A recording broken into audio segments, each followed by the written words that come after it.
see a few people have come on. Hello. Good evening. The Ashby here. Oh, quite a few just come on. Good evening here. Good evening here. Good evening all. My brain's fried about my reunion 3 in 2 weeks. Well, less than 2 weeks. So even this was a rush to get ready. So good evening all. The Ashby here, Motocross and Speedway Memories. Hope you're all good. I can see a couple on. My man, Steady. How's it going, buddy? Also, is anyone who's going to Oxford Speedway this Wednesday night? I'm going to be there this Wednesday. Hope to meet some of you guys this Wednesday at Oxford if any of you are going. Fresh cut? I'm not sure what you mean by that. Maybe a haircut. Hi, Frank. How's it going? Yo, Wayne. I haven't got Mr. Jones on yet, but he'll be on soon. Hello, James. Not sure what that is, so we'll get this out the way now. Might have to say it a couple of times. On the Facebook, you have to give your profile permission to be able to see your profile picture in the comments, so that I know I'm quoting to Mr. Jones. So like there, look, if it's been done properly, you'll see. He says that. Now it ain't coming up. Why isn't that coming up? Oh, there we are. It's just a bit slow loading out. There we go. So it should come up like that. Otherwise, it will come up like that. Just saying Facebook user. And there's another one there. Ling for me Sunday, look, so I don't know who that is, but it'd be cool to see whoever that is. It's hanging okay at the moment, Tim. Wow, a busy hanging. Not sure who that is either. Do you know what I mean about the Facebook thing? So basically, look, if it's done right, then I should be able to see it. So I can go, there you go, Graham, Frank's asking, blah, blah, blah. He's going to Voyens on Wednesday for the Danish League. Very cool track. Mr. Olsen's track, isn't it? Hello, Mother. See my mother, I can see. Hope you're good, Mum. Evening, Lee. This will be a good one, hopefully, buddy. I'm not sure who that is either. It says hello, hello. And that one there says hi, Lee. Not sure who that is either. So any of you guys like this? Ling for me Sunday. Hello, hello. If you just come out of this video, go on the post that this video's on. You'll see a little link. I think it's in blue. Click on that, and it should give your Facebook permission to use your profile. Basically, a privacy thing. I'm not sure who that is, but you probably have to click on it every time, I'm presuming. Obviously, I don't know because I'm not in that position. Hello, good evening. How's it going? Always Smiley01. So we've got a few people online already, so that's really cool. Thank you very much. Barry Young, how's it going, buddy? I like your... Hello, Mark, how's it going? So there, that's how your Facebook profile should look like. I don't know if you can, don't want to put too much light on me. See my ugly mug as it is. Have you seen the lineup for Wednesday, mate? I actually haven't, Mr. Shales. Maybe you can enlighten me.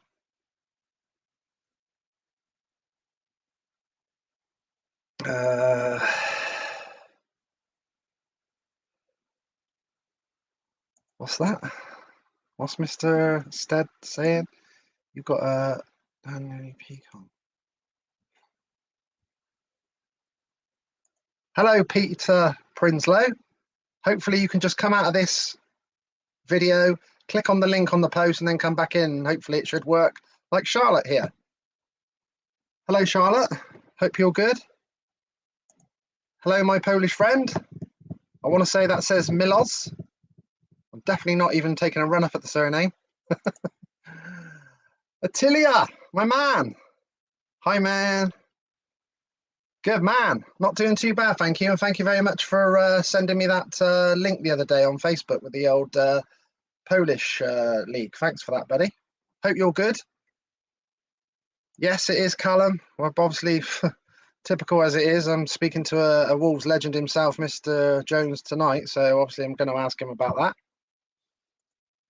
Hello, Chris. We'll have to quote up about this. Maybe you can put the link, Chris, of the petition that you're doing that I signed earlier about Wolverhampton Speedway. Maybe you can put it on in the comments, and then when I spot it, I'll put it on the screen as well, and then direct people that way. So basically, Chris has got a petition up about saving Wolves Speedway. He's already put that up. I've already signed it. I'm sure loads of you will. I've got a damn Bewley peak on. Does he go backwards as well? Have you seen my... well, I don't know if you can see it in the light, but if I come back a bit, you might be able to see. I actually have to put my hat on in the right place, otherwise I've got a letterbox head. Can you see the tan? So I have to almost do that, like put the cap back on the tan line. Otherwise you look an absolute dick. So when I went out Saturday night, the first time in God knows how, to try and de-stress a little bit from the reunion stuff, I had this, yeah, weird gay line. Hi, Stephen. How's it going, buddy? Oh, there's quite a few of them online already. That's really cool. Nearly 70 people online already. Beautiful. I'm with you now. I should maybe put that picture up on here that you can all see me when I was a 16-year-old kid with me out on backwards. Didn't have a grey beard, so for sure. Right, what is the time? 7 minutes past. I did tell Graham that I'm going to be sending him the link any minute. So I'm just going to double check to make sure he's not asked me anything. Oh. Just double check that there was a few people just asking to come in my group just a second ago as well. So I'll just let all them. Yeah, there's another few more trying to get in. So we'll just approve them. So that's that sorted. Good, good, good. Thanks ever so much as well, everyone going in my Facebook group. There's over 11,000 in there now, so I really appreciate that. That's really cool. But yeah, you can still get on there, like my YouTube channel. It's free to subscribe. All my videos are recorded on my YouTube channel, Motocross and Speedway Memories. If you just search that, you'll find it. If you subscribe, that'd be appreciated. There we go. So there's Chris. He's put up the link there in the comments, so you can check that out. That's the petition to sign about Wolverhampton Speedway closing at the end of this year. So obviously they want to get as many signatures on that as possible, and then try and get that to the people concerned, I would imagine. I'm at Leicester Speedway. Email his first race over here. Got race time record. His ever first race here. Nice. Is that Mr. Morris? Got the track record? Good lad. Got to have an interview with him soon. I keep talking to him on Snapchat all the time for about 2 years, so it's well overdue. News, did you see Wolves come out and say, yeah, I did, Baz. Shocking, eh? Bit of a scary one. I can imagine, I don't know, but I think maybe the league might have to go into one league, I'm thinking, for next year, because obviously, what's that? He's emailed me. I haven't got an email, bud. What's that? His first email, the Russian. I'm at Leicester Speedway. Oh, email, do you mean? When you put email, I'm looking through my emails and everything, Andy, over here. What's going on? You mean email? I was like, who the hell's that? Until you said Russian, and I got it. Oh, email. Yeah, I'm with you. I was looking through my emails and everything then. I was like, what's he sent me on email? Right, cool. So he's got his first time, obviously, first time he's ever rode at Leicester Speedway, and he's got the track record, has he? So he's smoking then. Beautiful. Can't wait to go to Oxford this Wednesday. So it looks like that's the team, is it, for Swindon? Jason Doyle, Max Clegg, Adam Ellis, Dan Thompson. Chris the Bomber Harris is riding for Swindon. Ooh, beautiful. Buzzing for that. Jack Smith and Sam Hagan. Beautiful. Loving that about Harris. Whoever that is, not sure who that is, but any of you guys on the Facebook, like I said, just come out of this video on the post, click on the link, and it should give your profile permission so you can see the profile like that, and then I can see who I'm quoting to, etc. Hopefully most of you will be able to do that before we get him on. Well, that's good. I'm happy Bombers there as well. Not sure who that is, but hopefully that person, whoever wrote that, can just come out of this thing and click on the link. I need one of them ring girls to go by me like that saying, can you go off this post, click on the link and come back on? Yeah, you're ruining me, Steady. I have to dig some real haywire pictures out from you when you come on. Yes, I saw that, Andrew. Hope you're okay, buddy. Yeah, I did see that. It was shocking. As soon as I seen the post, I sent it to a few mates and stuff, and my brother and that doing that. Oh my God. What is going on? Didn't see that one coming at all. Don't know if anyone knew about that, but didn't see that one coming. I obviously heard about the Peterborough one, but hello, Stuart. See you at Oxford Wednesday, Lee. Come and say hi. Barney Kennett is coming. Masters will smoke doily. Oh, we started the Oxford Swindon thing already. Okay, maybe we should. What should we bet? Let's not say money because I don't even know what that is. Ooh. All right, I'll tell you what we're going to do, Stuart. If Masters beats doily, then I will say on a video that I love Oxford cheaters for life.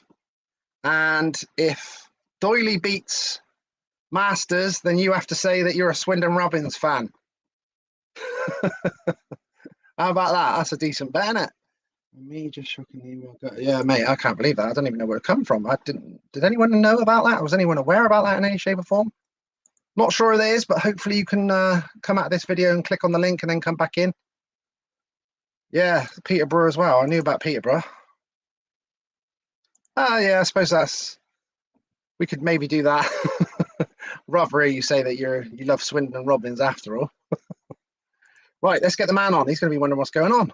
We're all chatting away, yeah? Right, let's send him the link. So, make sure that's sent. That's sent to Mr. Jones. So, let's come out of there. Don't tempt me, Stuart. There's a lot of hate between Swindon and Oxford, especially in football, but I've never really been into that hate thing, really. I get the whole, like, you know, when it's a derby and all that, and I've been away with Swindon Robins when we won there. But to be fair, that was down to Billy Hamill being injured, so I'm not going to boast on that one. When we had, like, Rico and I remember it was a bank holiday, and it was the Silver Machine then, wasn't it, when Hancock and Billy had got hurt the day before at Swindon. It was a nightmare. So I actually rang the hospital and he actually remembered. So that was really cool when he rang me the other day when I, you know, crapped my pants and did that. Billy Hamill's ringing me on Facebook. Surely he's pranked himself in his pocket or something. And he actually remembers me ringing. That's pretty cool, isn't it? Especially the pain he was in. Jesus. So I know he had his like lungs were being drained and all sorts. Right. So hopefully the man will be in here very soon. I've given him the link. I will just message him as well, just to make sure he knows.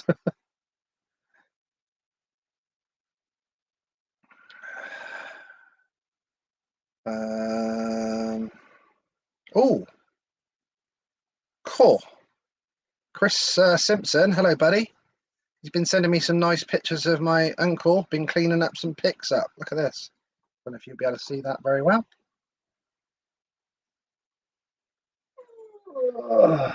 Look, Mr. Simpson. A few pics. The old Ashby leathers, look. And the actual one time I did have a go, I actually rode with them leathers on. Dad and Martin had. Took to it straight away. And then they wanted to sign me at 16 years old. And then I'll let my mum tell you the rest of the story. I'm not bitter at all.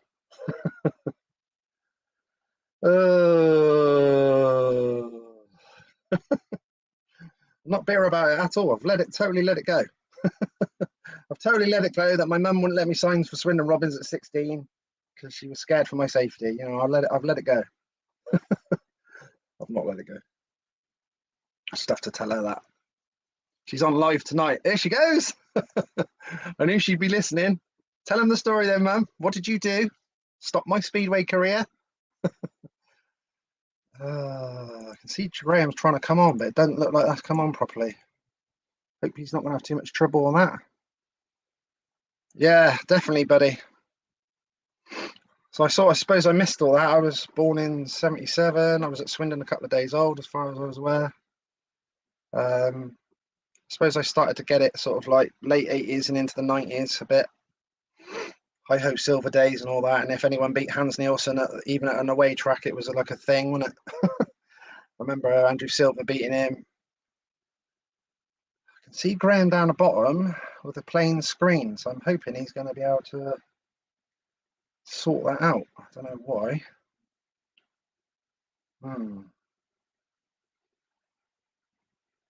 Come on, Graham, put that 50p in the old Wi-Fi. Very cool pictures, Chris. I appreciate that. I'll check them after. I'm just trying to sort this man out here. Hopefully, Graham can get on. Let me just What I'll do is I'll play the intro and then I'll try and bring him in, see what it does, but I can't see him on the screen at all yet, so hopefully he's going to be able to... let me try to speak to him.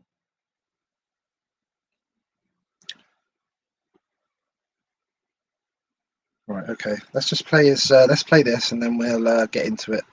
Otherwise, I could be bringing him in the screen without doing the intro. Hopefully, it'll work out. Right, let's just play it.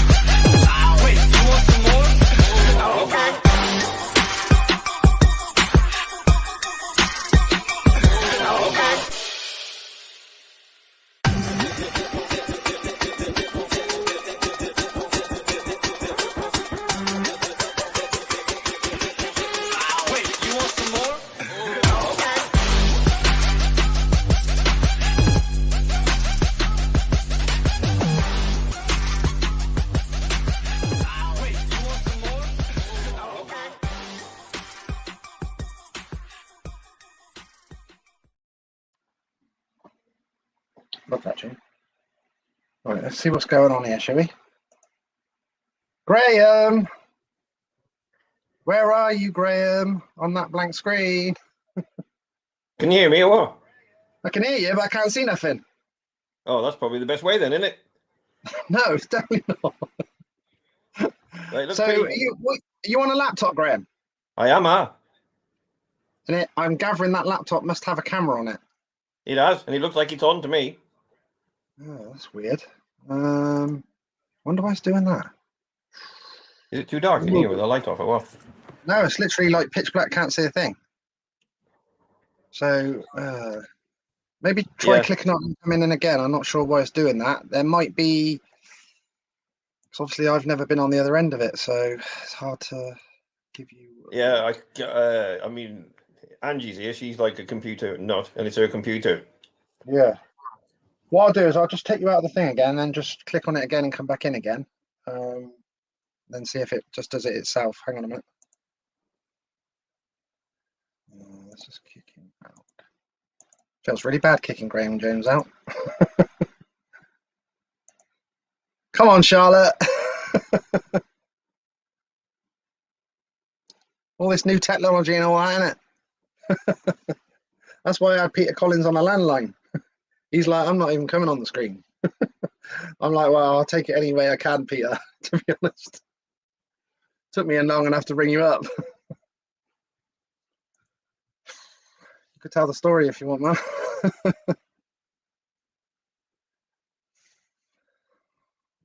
Never mind.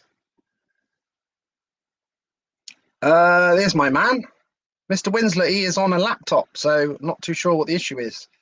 Can hear him clear as day, but his screen's not coming up, so I don't really know what to try on that. He's going to click on the link again and hopefully come back in, and fingers crossed it sorts itself out. Charlotte here is going to be on the phone trying to help him.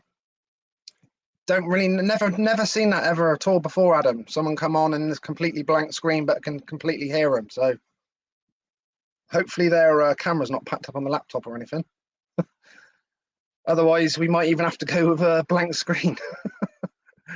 It'd be like having PC on the phone. We will go with it if we can, if we have to do that. Hopefully. How is everyone? Should we... I can see he's come back on again, but there's definitely no screen again. What's going on with that? I can hear you and everything. It's weird. Yeah, I can see you and stuff. I can see you. Oh, so you can see me, but you just can't see you. Yeah, that's the unfortunate bit. I can see you, but you can't see me. That's weird, isn't it? I was just saying to Adam that he got me onto all this. Never seen this before. There. Never seen that before. Do it on your phone. Well, through that little square there. Yeah. Right, it's actually working on my phone. Oh, right, okay. Well, You can do it through your phone if you want, and then you can just maybe, is there a charger nearby in case it runs Just dead? hang on 1 second. Just have No a play with problem. this on the laptop. It'd be better on the laptop if we could. No problem at all. Never seen a blank screen like that before. Weird Yeah, one. I'm special. That's why it is. Yeah. Special what though, Graham? Don't say needs. Oh, something like now there's like a...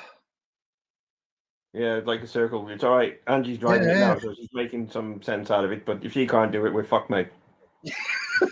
Put it bluntly, yeah. I gather Charlotte's your daughter then, is it? It's that Angie's right? daughter, yes. Oh, right. My So, stepdaughter, right. yeah. Okay, I'm with you. Right, okay. So she's on here and put, let me call my mum to sort him out. Yeah, she's already done that. Right. Okay.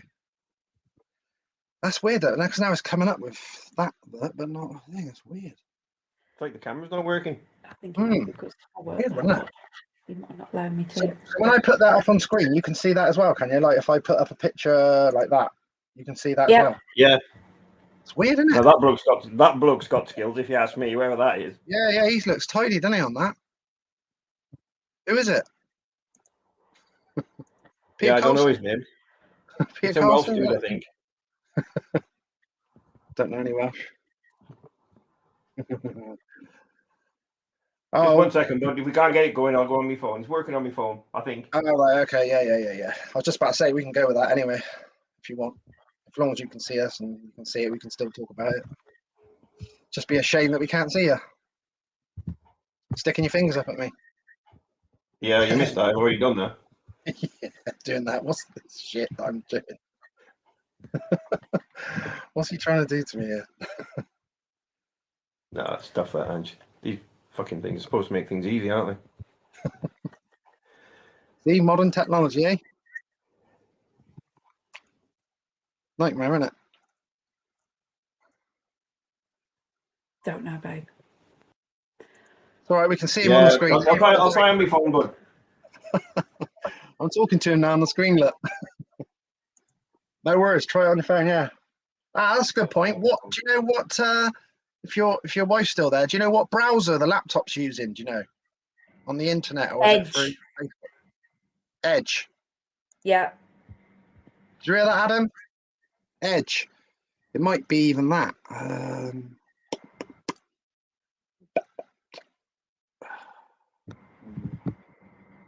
Pain in the ass, isn't it?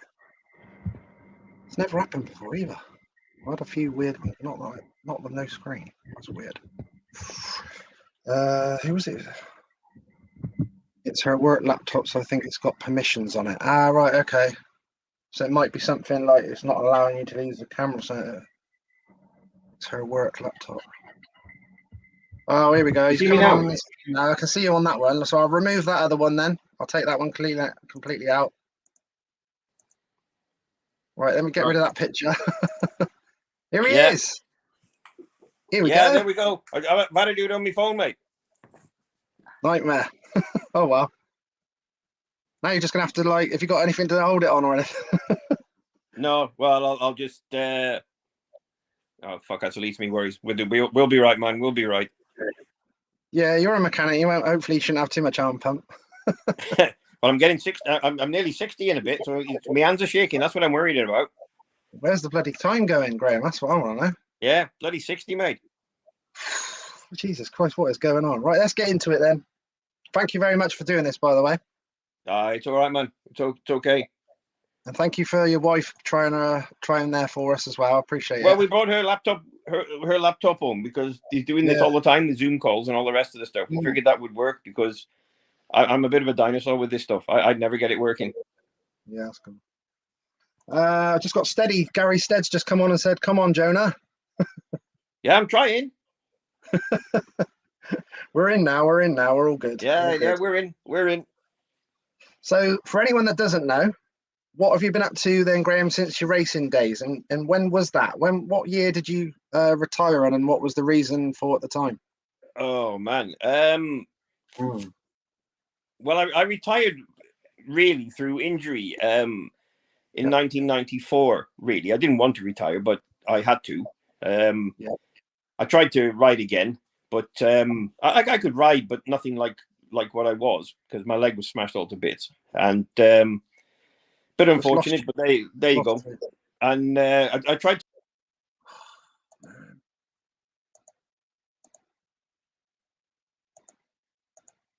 Lost him.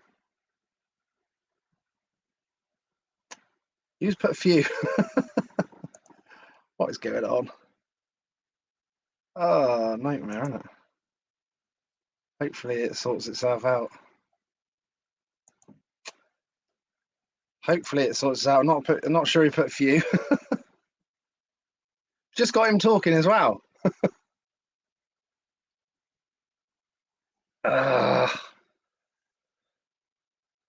Hopefully it's not going to be like the Ollie Olsen first one that we had, where we had to keep coming on and off.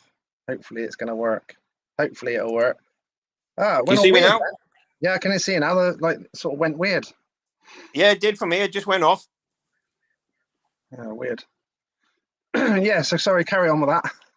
Yeah, I tried to I tried to ride again, and I could do a little bit, but I couldn't ride the amount of meetings on the trot that I was like trying to do, because every time I tried to ride, my leg felt like a balloon. I couldn't bend it. Yeah. So and I was getting on a bit anyway.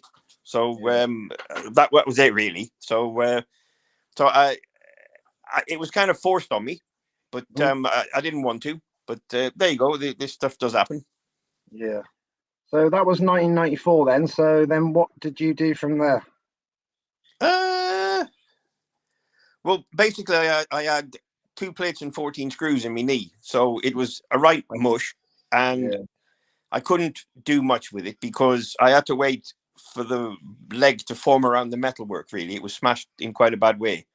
Jeez. So I couldn't stand or weight bear on it for months. I just had to wait for the bone to form around the metalwork, because the guy who put it in sort of explained that it was a bit like putting screws into like a crunchy bar. Yeah. So they did tell me like I might lose my leg from the knee, but I said, well, just do what you got to do. You know, if it works, it works. If it doesn't, it doesn't. But probably it took a good 12 months really before I could do anything. And while I was doing that, I think it was Michael Carlson at the time. He had some trouble with an engine, and I'd started doing my own stuff. And that was kind of going okay. And Mike asked me if I could help out with this one particular engine, because he's had some dramas with it. And I did, and it went all right. So it was a bit of a easier transition to just help on the tools with other riders that were still able-bodied, really, because I was knackered. Like, there was no way I was going to be able to do it like I used to do it. Mm-hmm. But the heart was willing, but I put on too much weight and I couldn't train. I was struggling. I couldn't even pedal a bike at one stage. So it comes as a bit of a shock at the time, but you get over it. So how is your knee and all that now? How's your leg now? Oh, well, my knee lasted till about 5 years ago, 6 years ago, probably, till about 5 or 6 years ago. And I had that knee replaced. And because my right knee had been carrying my left one for 20 odd years, that's not very good now. So I've just been trying to get out the bath. You know, I've been working all day. I jumped out the bath, and when your legs don't bend much more than 90 degrees trying to get out of a bath, it's a bit of a comedy sketch. You know what I mean? Right, man. But yeah, we sort of all right. I mean, I've had my new knee. My other one probably will need doing, but since I've been having some kind of, I suppose you call it, intense physiotherapy on, and I've got a torn meniscus in my right knee, and it's not going to get better. But man, it's getting a lot better now. I might be able to start trials riding again so shortly. You obviously always enjoyed the technical side of the bike. So when you did like engines and stuff like that, and being a mechanic, obviously you enjoyed that side of things, or?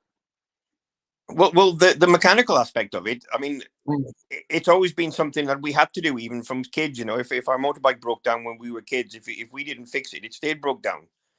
Yeah. And it wasn't like Dad wasn't interested in nothing. It's just that we used to hammer them that hard, and they broke down all the time, and he hadn't got time to fix them all the time. Yeah. So, and you can imagine if we'd got wheels and an engine, we kind of get it going, you know, and have some fun with it. But yeah, so basically, when you're in a situation where you've got to mend it, you kind of work out how it goes, really. So, but the mechanical aspect of it, you think your world's come to an end after a while when you can't ride, because nothing comes close to riding a speedway bike. You know, even they're different again nowadays, but even them days they were quick, and you know, riding 4 laps on the gas with the bike working good, going down the straight on the back wheel with the front wheel waving to the crowd, like it was a hell of a feeling. It was very addictive. So when you can't do it again, you, for a little while, you think your world's coming to an end for a bit. But then jumping onto the other side of it on the tools, I still managed to scratch an itch, really. So it was good fun. There we had some good fun. Went all over the place, all over Europe, and working with Michael and Peter, and we've got quite a few of the good guys as it turned out. So yeah, it was pretty good. And I realized then as well why, watching them, I sort of realized that I could never do it again. Like, I wasn't as good as them anyway, really. But when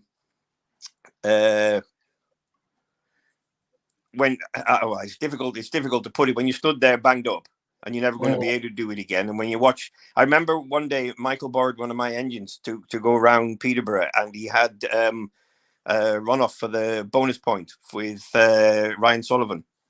Okay, yeah. And they passed and repassed, and I just looked in the pitch thinking, "Fuck, that's why I don't do it no more. There's no way I could do that." you know, you know what I mean. So, Yeah. but it was quite good that it was my engine that he was riding, and when it was in the right hands, like, he was going like the clappers, like. Yeah. So that was good fun. So you obviously had a close relationship with Michael and Peter, and also you worked with Freddie Lindgren as well. Were they all enjoyable for them with all them guys? Yeah, I mean, coincidence. I think they're all Swedes. Yeah. But I mean, yeah, I mean, it was. I mean, every one of them are good lads too. You know, I've got really fond memories of the lot of it. But it's weird, you know, because everybody's life takes different ways. You know, I stopped. I haven't been to Speedway. I went to Sam Masters' testimonial the other weekend. Yeah. And Sam's a great guy, and basically, when you stop, you know, when you stop going, like, everybody seems to forget you really quick. It's weird. It's a weird feeling, really. While you're in the thick of it, yeah, you're in the thick of it. Like, and when you leave, you're pretty soon forgotten about. Yeah. Not you don't. You just, it goes from being like 100 mile an hour to nothing, really. Yeah. There's many people still in Speedway now, you know, but they're in it through the fact that they still want to be in it. If they stopped, the same would happen to them. You know, you soon get forgot about. Like, yeah. How long have you been out of it now then?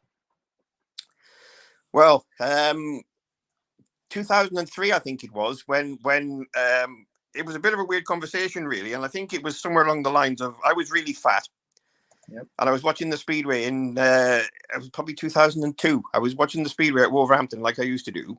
Yep. And there was something came up the following year where you could have like a rider coach. Okay. And I remember talking to CVS, and he said, "Would you be interested in doing it?" And I said, well, I would be interested in it, but look at the size of me. There's no way I could do it now. And he looked at me. He said, "Well, lose your weight then, you fat fucker," basically. And I started to laugh, and then I thought, after a while, I thought, well, do you know what? I'll give it a go and see how I get on. So I said, look, come sort of April, February time, I think I said. Yeah. Let me see how I am bodily wise in February, and I'll give you an answer. And anyway, I trained like Billy all the way through. Of course, my leg then had fixed as good as it was going to fix. Yeah. And but, you know, even when you're trying to ride, when I'd had that injury, you know, 1 year, then the next year, thinking I'd be able to ride again, but it was not a cat and else chance. But like 5 or 6, 7 years later, it did heal quite good. I was always going to be very restricted with what I could do, but it did heal. So then, anyway, then I started bloody. I didn't have much practice, as it turned out, neither. Just jumped on the thing after a few years off and started skidding again. So it was pretty good, and I lost a lot of weight. I was fit. I trained it off, so it wasn't just food, you know. Yeah. And so that 2003, I had a good time, sort of being rider coach with Wolverhampton Conference League, I think it was at the time. I think it was called. So I was probably 40 at then. I think was I 40? 2003? Yeah, I'd be 40 then. So so that was good fun. But on the downside of that, I don't think I'd ever been sort of hit by so many bloody women's handbags and all sorts of stuff, because I just shoved little Johnny through the fence because he was too thick to shut off. But it was pretty interesting, because at the end of the day, these young kids. Speedway, in my opinion, now is very weird because there's 3 levels of Speedway and there's not enough riders for 2. So I don't really understand how it works. Yeah. And you've got people riding in level 3 that have been riding for years, years and years and years, and they're still in that division. Now, yeah, every now and then somebody comes out of it and does all right, but they'd have done all right if they jumped straight into the other division. Back in the day, Jeremy Doncaster, Kelvin, those guys jumped straight into the Elite League or the British League as it was them days. Yeah. So if it's in you, it'll always come out. So so anyway, we was okay. What was I going to say then? We were on about the other division, weren't we? The 3rd division. Yeah, when these kids, if you put them in race scenarios where you're going to have to shut it off or you're going through the fence, and if they're dumb enough to keep going through the fence, then I'll just keep putting me back where their front one is. They've got to learn. Well, of course, from the outside looking in, it looks like I've done something I haven't. But every speedway rider will tell you there comes a time where you've got to shut off. You've got to shut off, pull the front wheel out of because you're not going to make it. And I know one of my teammates at the time pushed me in the bottom of the fence twice on the trot, and I told him there won't be a 3rd time. So I steamed underneath him 1,000,000 miles an hour, and I put him in exactly the same situation as he put me in. Of course, he was dumb enough; he went straight in the fence. So then all of a sudden, you get back to the pits, all hell kicks off. Well, I loved that shit them days. That was good fun, like. Yeah. But yeah, so I mean, at the end of the day, like, we soon settled down and we had a right good little thing going. I remember the worst thing one time was we used to do like this golden double where you started, I think, 20 meters from the back in that division.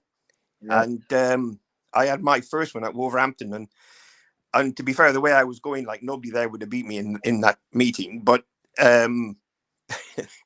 I went really wide on the 1st and 2nd turn, made a lot of speed up, and I went flying down the back straight, absolutely whacked it into 3rd bend, flat out. And just as I did that, all the 3 riders' elbows in the front came up.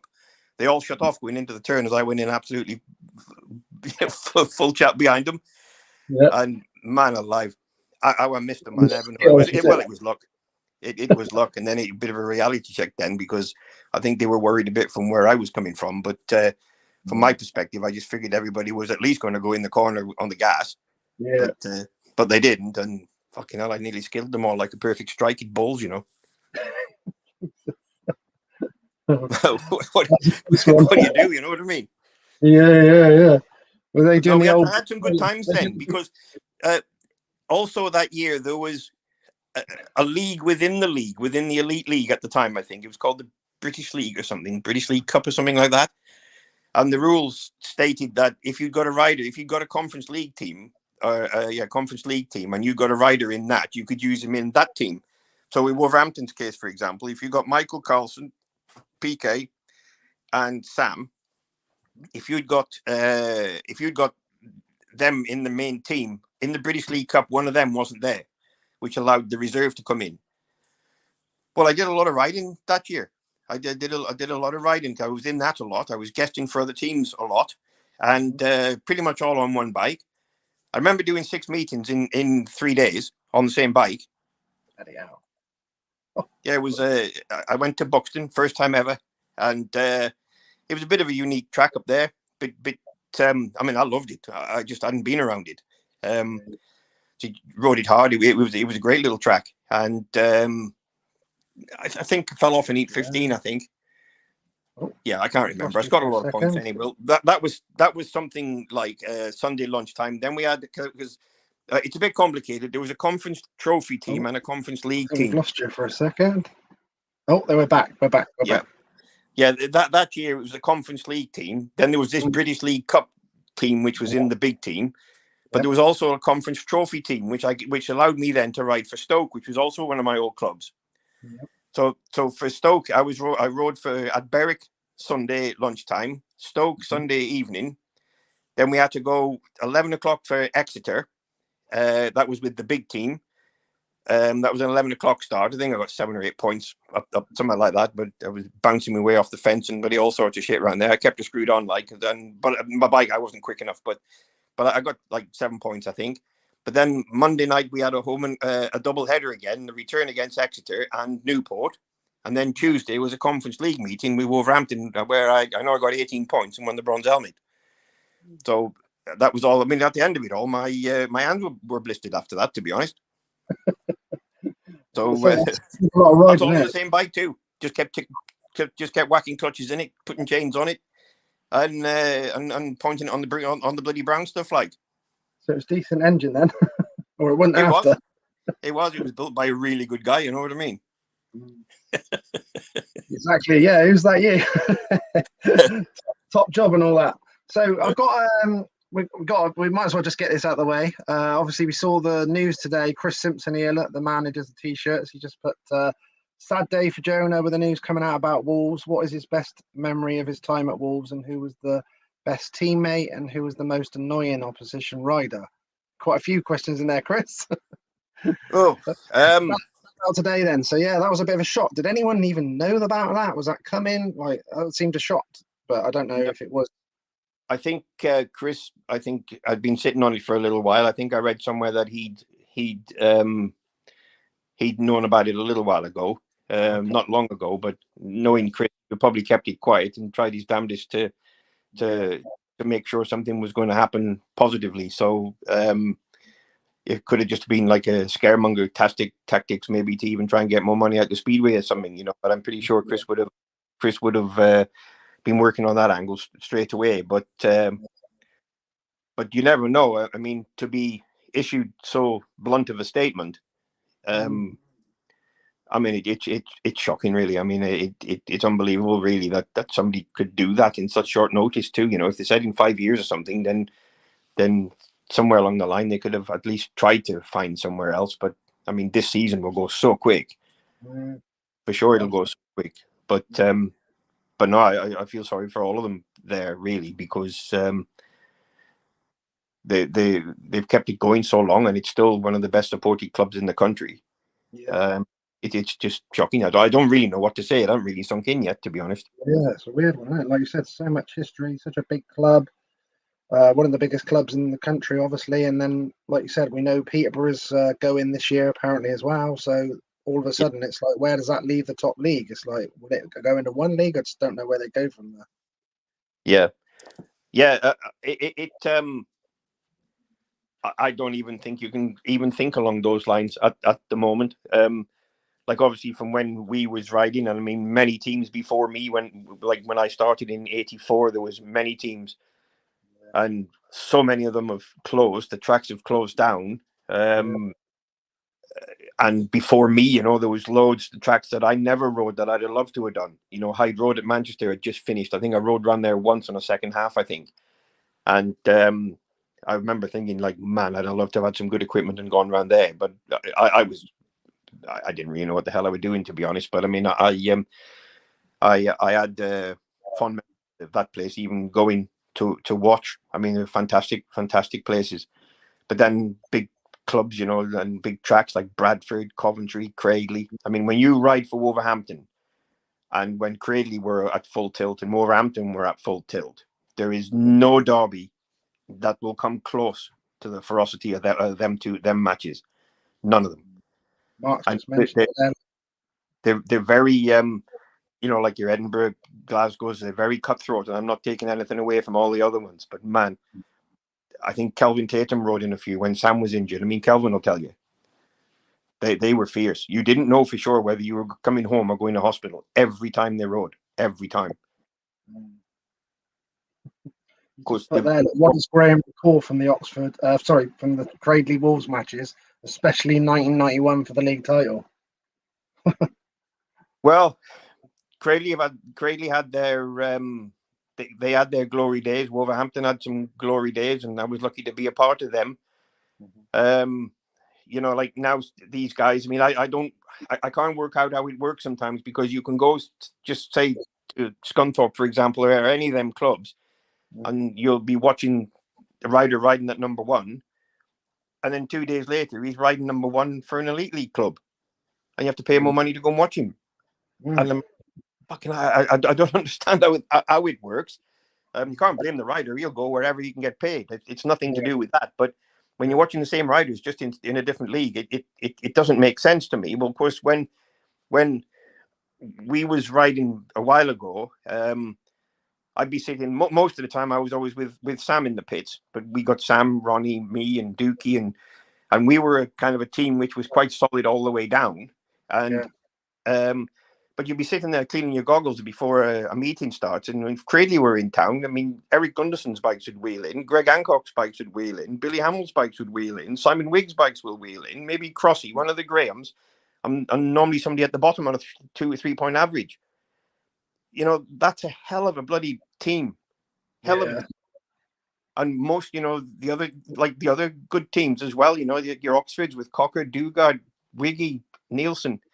You know, there was those teams are super strong, you know, and you didn't have to do much wrong on a night to end up with 3 points. Yeah, it was so tough, right, wasn't it? Well, they, of course, consequently, like the crowds came to watch. That's true. You know what I mean? I mean, like you go to Cradley. I mean, it was solid from the moment you go in all the way around. The places were solid. You go to the British final, the commentary. I was in 3 or 4 of them, I think. Couldn't hear yourself think. Couldn't hear yourself think. And those days, you know, are very hard to forget.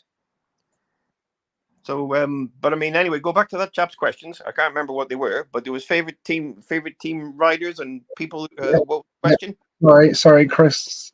Chris put, what was his best ever memory of his time at Wolves? Was the first one. Yeah. Oof. Well, obviously we won the league, but we should have won it at least 2 or 3 more times when we were there too.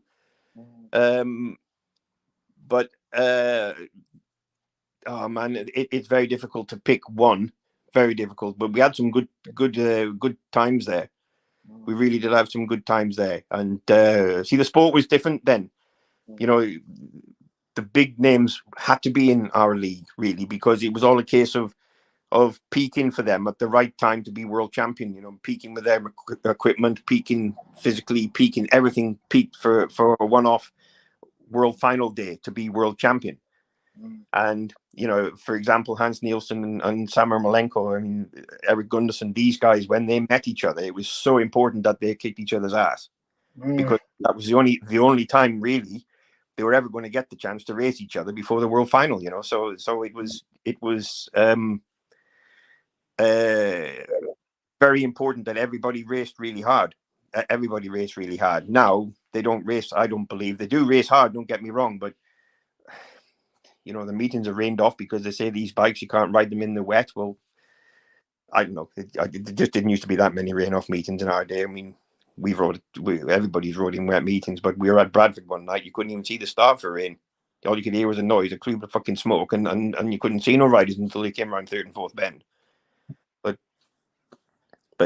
I guess that was different, you know. No air fence neither. So No, exactly.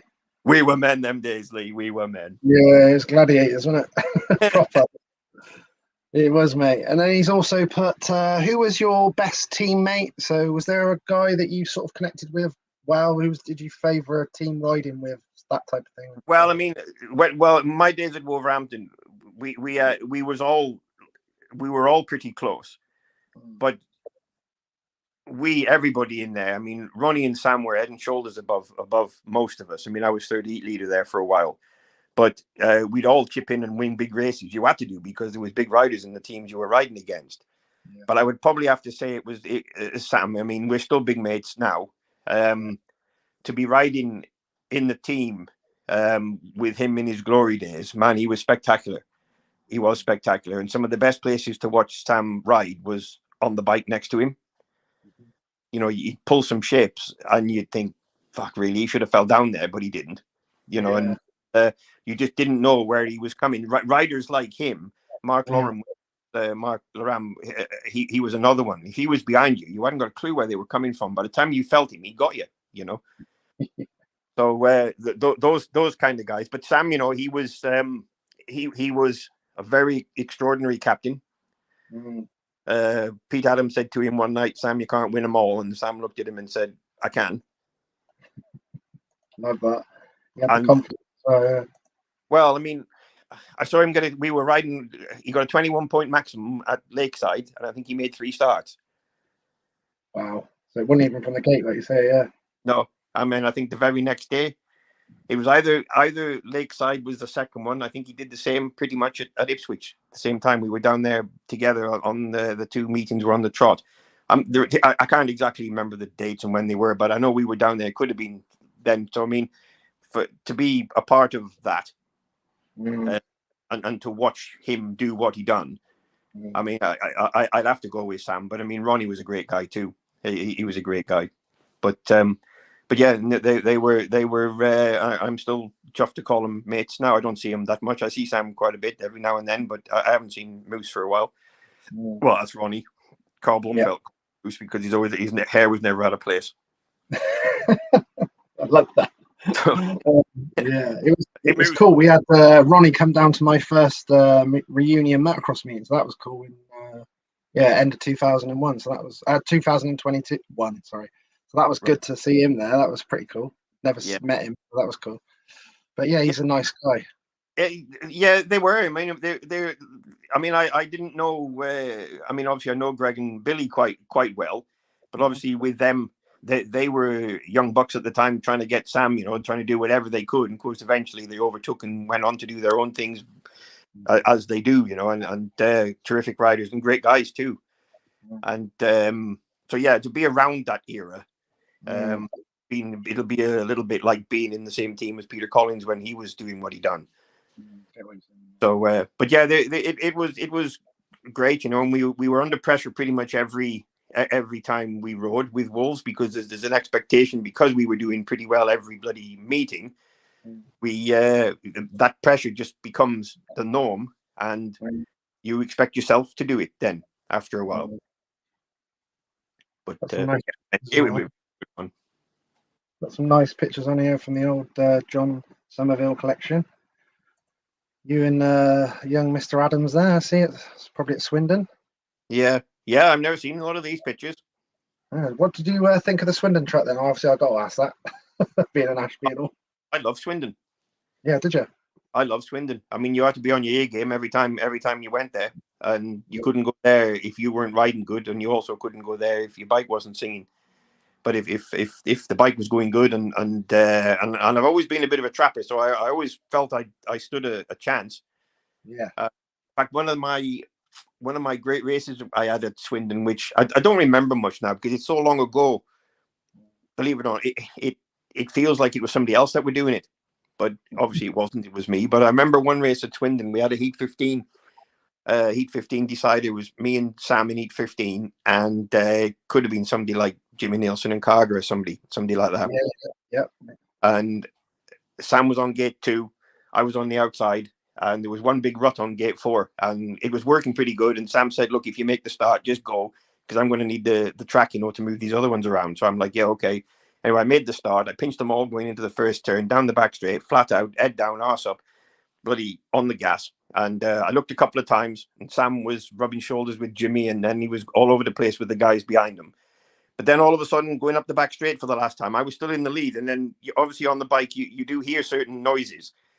Yeah. And the noise changed behind me. And I looked to my left, and Ermolenko's wheel was pointing straight at my head, going down the straight, because he managed to see the other off, and he'd done some big old wheelie down the back straight. I could hear him shouting under his helmet, like "Yeehaw" kind of thing, like we got it. And I looked, and no word of a lie, the tread was like level with my eyesight going in down the back straight, and I was like, "Fuck! I hope he's not crashing." That was my first reaction. But I just went in third bend there like as fast as I could, and he kept it down or whatever. And we won 5-1, and we won the match. But that was typical Sam. You know what I mean?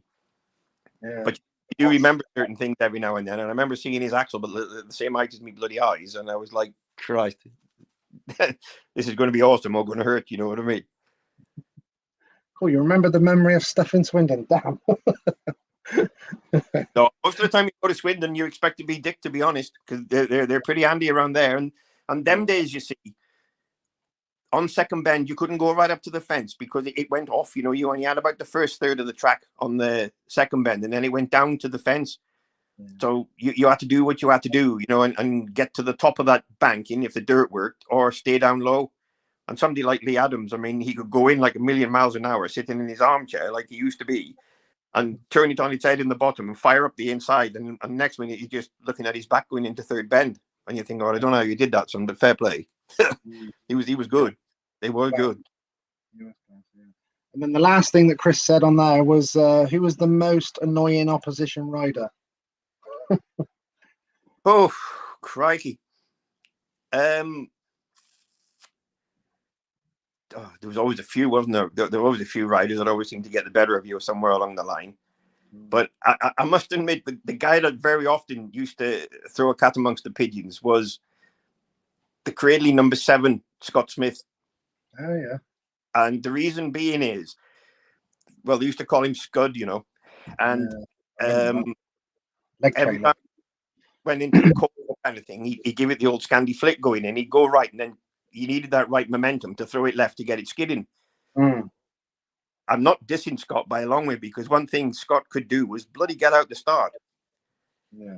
And when you're trying to pass somebody on a track like Wolverhampton, it can get a bit difficult. Well, I remember like a few times where he'd come off a little bit every now and then. Next minute, he's rocking up on Greg Hancock's bikes.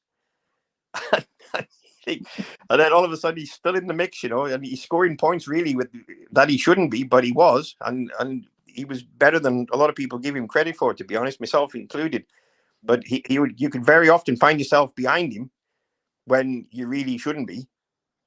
But Speedway, innit? It's always the same. But no, I mean, there's been a few riders that always get the better of you. For some reason, once it gets under your skin, it's very hard to shake your head. And there isn't many that like I hadn't beat over time gone by, and I've beaten quite a few of the world champions as time's gone by. I mean, I never beat Hans Nielsen. I mean, he was awesome, absolutely bloody awesome, and he was awesome to watch when he used to do them big old wheelies, them really high wheelies over the finish line, and you were behind him. And he was awesome. They're awesome. And Eric, Eric Gunderson, exactly the same. Totally different rider, but so fast, so fast out the start. Yeah, it was a good time to be a speeder rider them days. It was good. Nice, man. Special times for sure. I've had Lee Shaw on YouTube just put, can you ask Graham about his memories of his time at Stoke? I'll put some pictures up.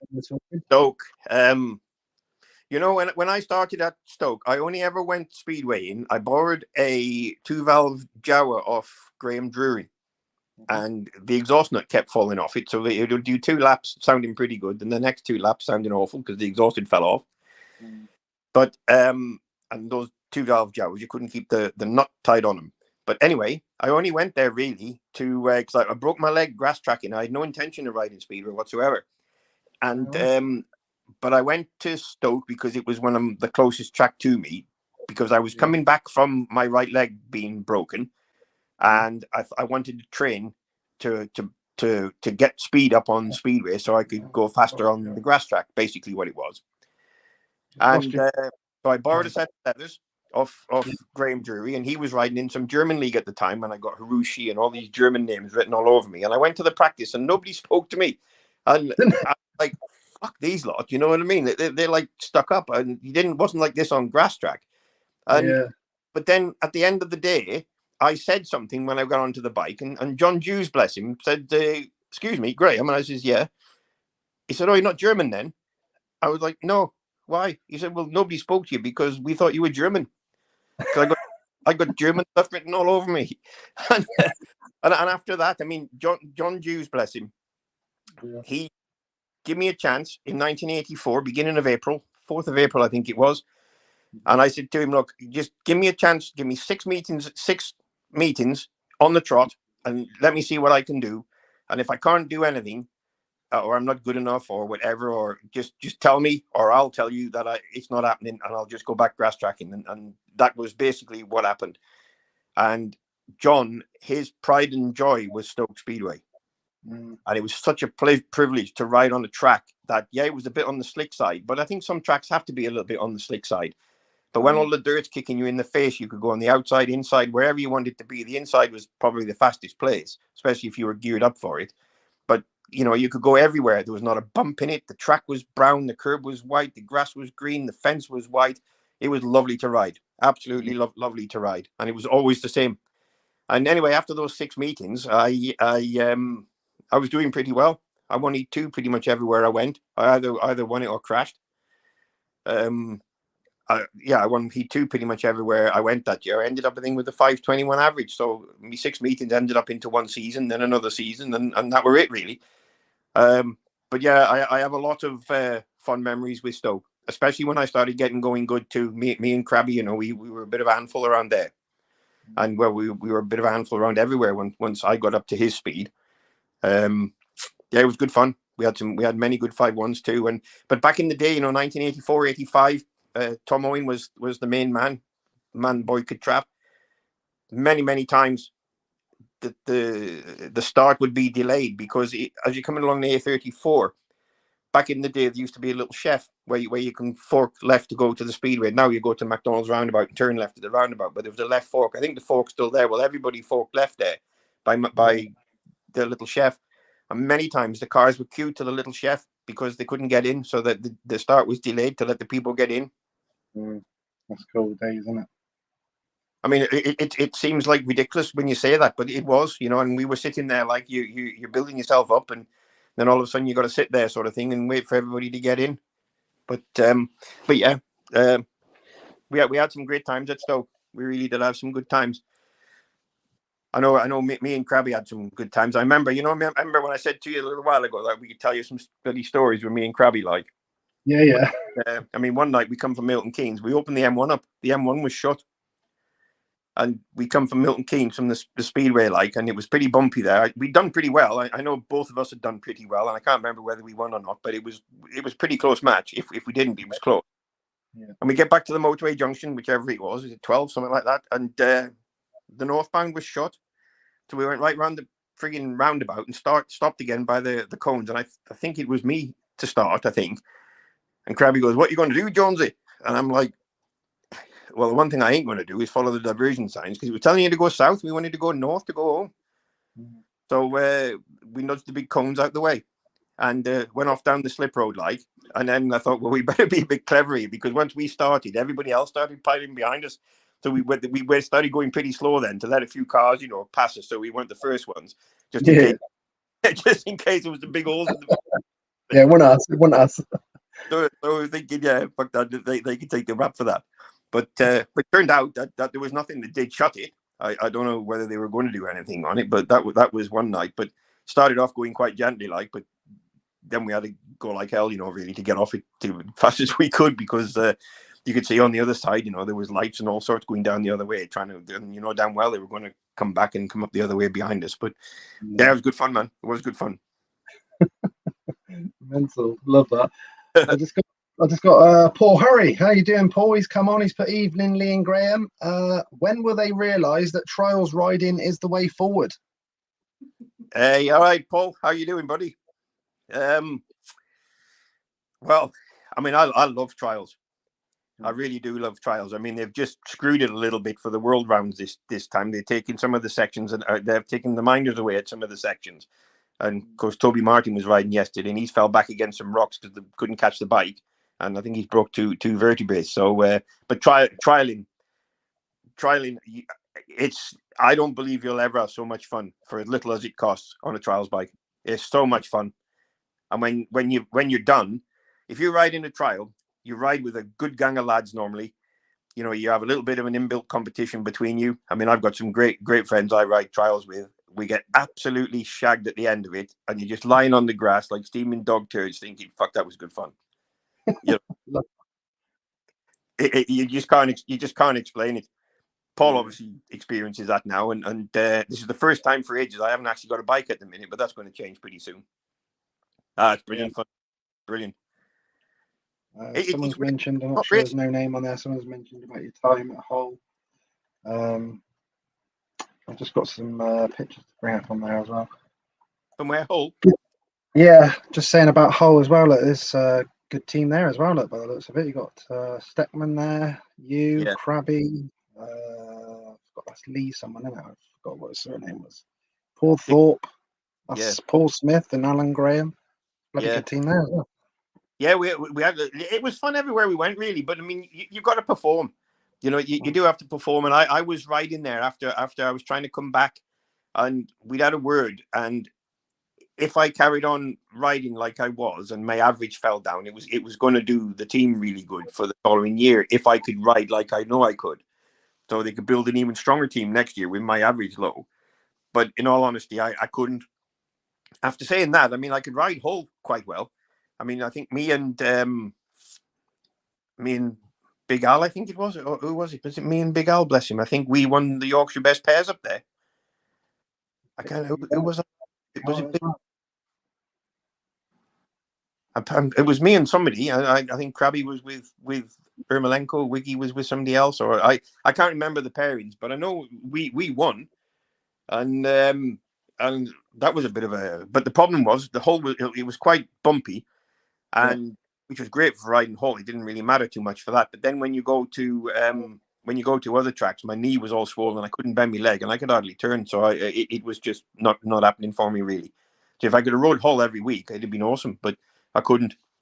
You know, I couldn't. It was so difficult with not being able to bend my leg, with the knee being swollen and all the rest of the stuff. And I thought next year I'd be okay, but I wasn't. You know, I just wasn't.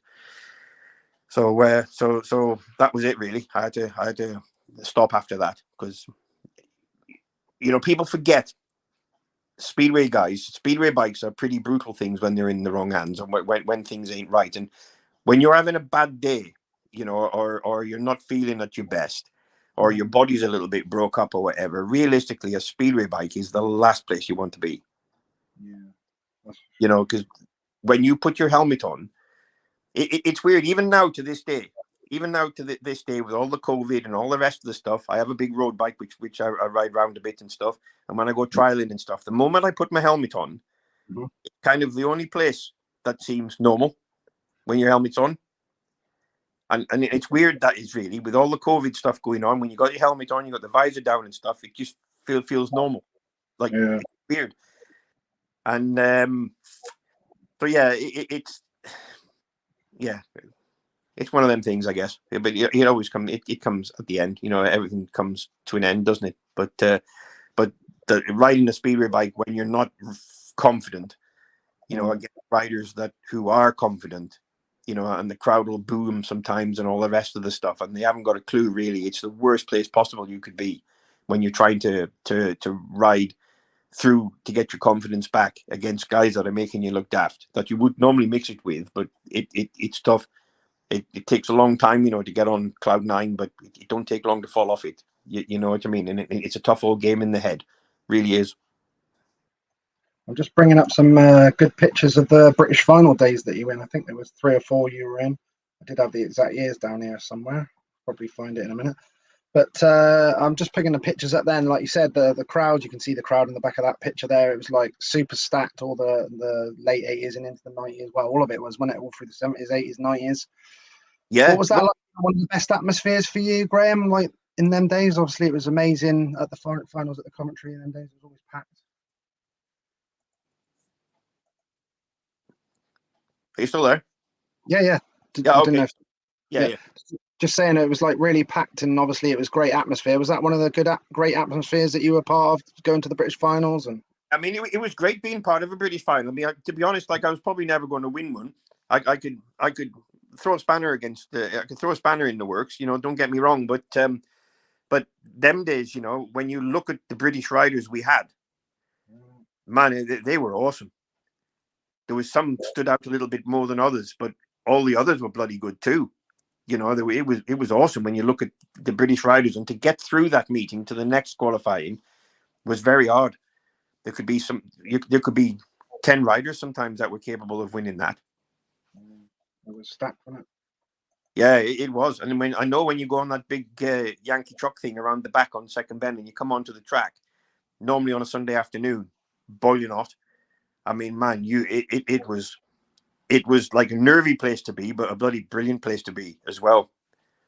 Really was. I mean, the Wolverhampton Cradley derbies, the fans there was thousands there watching them. Wolves always had quite a good fan base, home and away, especially when we was winning. And so yeah, a lot of them meetings were great to be in, for sure they were. Yeah, I remember getting smacked in the chops one night coming out of Cradley. We were all queuing up in the vans coming out, and the Cradley fan stuck his fist through the window and hit me straight in the face. Jesus Christ! Yeah, he did. Straight in the bloody face. Hardcore on them days, wasn't it? Well, it was. But the thing was, I leapt out of my van. The damn thing was still going, like, and I leapt out of the van, like, trying to get hold of him, and I got hold of somebody, but it was the wrong somebody. So, yeah. Someone's just mentioned the Dudley Wood track. What did you actually think of that? Someone's just asked about that as well at the same time. Yeah, I loved it. I loved it. I loved that. And Colin Pratt was a special guy, very, very special guy. Sadly, no longer with us either. These promoters like him and Ian Thomas, they knew the rules. I mean, the rule book was made, to stop them bending rules. Every time they bend a rule, they make another rule. But they were brilliant. They were brilliant. And I mean, I guessed it for Cradley a few times too. And but it's no coincidence, is it? When you look at the amount of top riders, your Pennells, your Ancocks, Hamill, Gunderson, it's no fluke that once they get a part of that club, they don't want to leave. It was a good club. It was a good club, and the track was good. And I remember when those days will never be repeated. You see, because the amount of people just don't go and watch now these days. And they were pretty cutthroat. And if you didn't stick your balls on the line, you stood out like a sore thumb. You had to go for it. I just see, is that, I think this, I'm just looking at my phone for the name on this one because there's no name on it. I think that's Martin Adams. He just put lifetime ago, Graham, riding the old Bantam grasses. Yeah. That's where we started. Me and my brother, he was a good rider too. We used to ride anything around the fields at home. We could have made a really good motocross track where we lived. So 5 or 6 acres of hilly ground. But there was one flat acre, and we used to go riding on the diagonal from one corner to the next, just making a diagonal little track. And then when that track got rooted or whatever, like, we went on the other diagonal then and had another belting on it, and then somehow tried to rectify the track as we could. We had nothing to do it with, but normally just healed itself after time. But we was riding around, and it turned out that the level we were bombing around the field in when we started racing the Bantams was a half decent standard. We weren't quick enough to win, but we weren't last by a long way. And of course, me being a little bit older, I was the first one to have a go, and it didn't matter how big the track was them days. I always used to make it look a bit bigger. I was fast, but I couldn't turn, And anyway, we had a grass track meeting, a Bantam grass track meeting on the car park at Hoxton Park, and that tree is still there. There's a tree. Anyway, I broke my collarbone. I went off the track, still on the gas, going the wrong way. I thought, I'll keep it screwed on. I'll get it back on the track. And there's a big green, big tall yellow flowers, and I went off the track, and then it went out of sight. Anyway, I hit a big hole or something. I come off, broke my collarbone. I was only 12, something like that. And then my dad used to have this mini pickup, and my brother used to sit on a big army coat, which was on the handbrake, and I'd be up the side of the side door with me face up the window, and 2 bikes in the back, and my dad would be driving, and going from Hoxton Park in a little old mini pickup that was as bumpy as hell with a broken collarbone. Man, that was murder, that was. But when we did start to see the light and start winning races and whatever, then we started doing okay. Miami, brother, we started doing okay. I won the juniors and then won the seniors. And I think Martin did the same. So they were great days. They were great days. And BSA Bantams, when you tuned them, were bloody fast. They were fast, 175 2-stroke with high compression heads on them, like flywheels. However you wanted to make them, you could pretty much do everything to them at the time without making them big CC. It was pretty good. We loved them but the thing that I have to thank about that lot is really because I guess I've always been a bit of a wild child, really. And if I hadn't had like bikes in my world them days, I could have gone any direction, really, I think. and I don't think it would have been a good one. But I know in 1973 I rode a 200 Cub, Triumph Cub, in a grass track at in Oswestry Club, and I got third. Two motocrossers won it, Martin and Robin Thomas, and they had brand new bikes, and I had this 200 Cub. Now, bearing in mind they were on 125s and they were older than me, and I was on a 200 Cub, which we lied about my age and we lied how big the CC the bike was too. But I got third on it, and when you stand on a podium when you're 10 years old, a reef around your neck, you want more of it, like. So yeah, it was good fun. It's all been fun, and I remember speaking to Greg Hancock at Cardiff once, not so long ago. Because I don't go to Cardiff very many times, but I did go. And I said to him, I said, Greg, what's the secret? You know, because you're world champ again, blah, blah, blah, and stuff. And he said, well, the secret is, for me, I keep it fun. And when you do keep it fun, you don't dig a big hole for yourself. You know, you've got to be aware all the time that you've got to perform. But what's going to happen if you don't perform? You just might get dropped. It doesn't make you any less of a person, does it? You gotta have some fun and keep it fun. But behind the scenes, work like a demon, you know, to make sure that you're going well, but then keep it fun as well. I hope you're listening to this. Mr. Masters is just coming on. I hope you're listening to this advice. Steve, Sam Masters has just come on here. He's just put, he's missed the 2-minute time allowance though, Graham, because he's asking about the spanner days when we spoke about at the start. He's put, how were the days on the spanners and servicing all the Wolves boys donks? We miss you in there. Oh, bless him. Sam's a great kid. He's a lovely lad, and I went to his testimonial the other day, and it was great that he called. And I mean, very very often, like, a meeting will go by, and I think, oh, I'd probably gone to that if I remembered it was on, because I'm out of it now. I don't I follow it a bit, but I don't see it much. Like we live over in Wales, you know, not far from Aberystwyth, so it's not that easy to get to anywhere really. It's a bit like the wine over here. It's awesome. And but when I used to do the engines, you'd be in the pits, because the Blix carburetors, for example, when the Blix carburetors came out, when Michael Blix made them, some of the first guys to have them were obviously the Swedes, and Peter, Michael, Tony Ricardson, these guys were having them. Of course, I was with them then. So I know my way around them, and I know some of the stuff we've done and some of the parts we've had in them to make them a bit different, to do all the rest of the stuff. So I'd be then sorting a lot of the other riders' carbs out, because not really many people, I don't think many people still don't really understand them totally. But just carb setting alone can make a difference with you scoring 3 points or 10. You know, so I mean, if you don't have everything singing right, then but yeah, it was good to be a part of it, because, as I say, I couldn't do it myself again, but I was still with the same lads, you know. I was still with the lads I was riding against, and it was still good to be a part of it, and to watch somebody win a race on a bike you've done or an engine you've done. You think, yeah, I did that, you know, and it was good. And of course, later on, I was with Fred for I don't know how many years before he didn't come back, and when he didn't come back, I stopped then. Because, you know, I was getting, I mean, the year I had, we used to have a good setup at Wolverhampton, because I'd be there with him on a Monday night at Wolverhampton. Basically, I was Freddie Lindgren's UK branch, if you like. I looked after everything.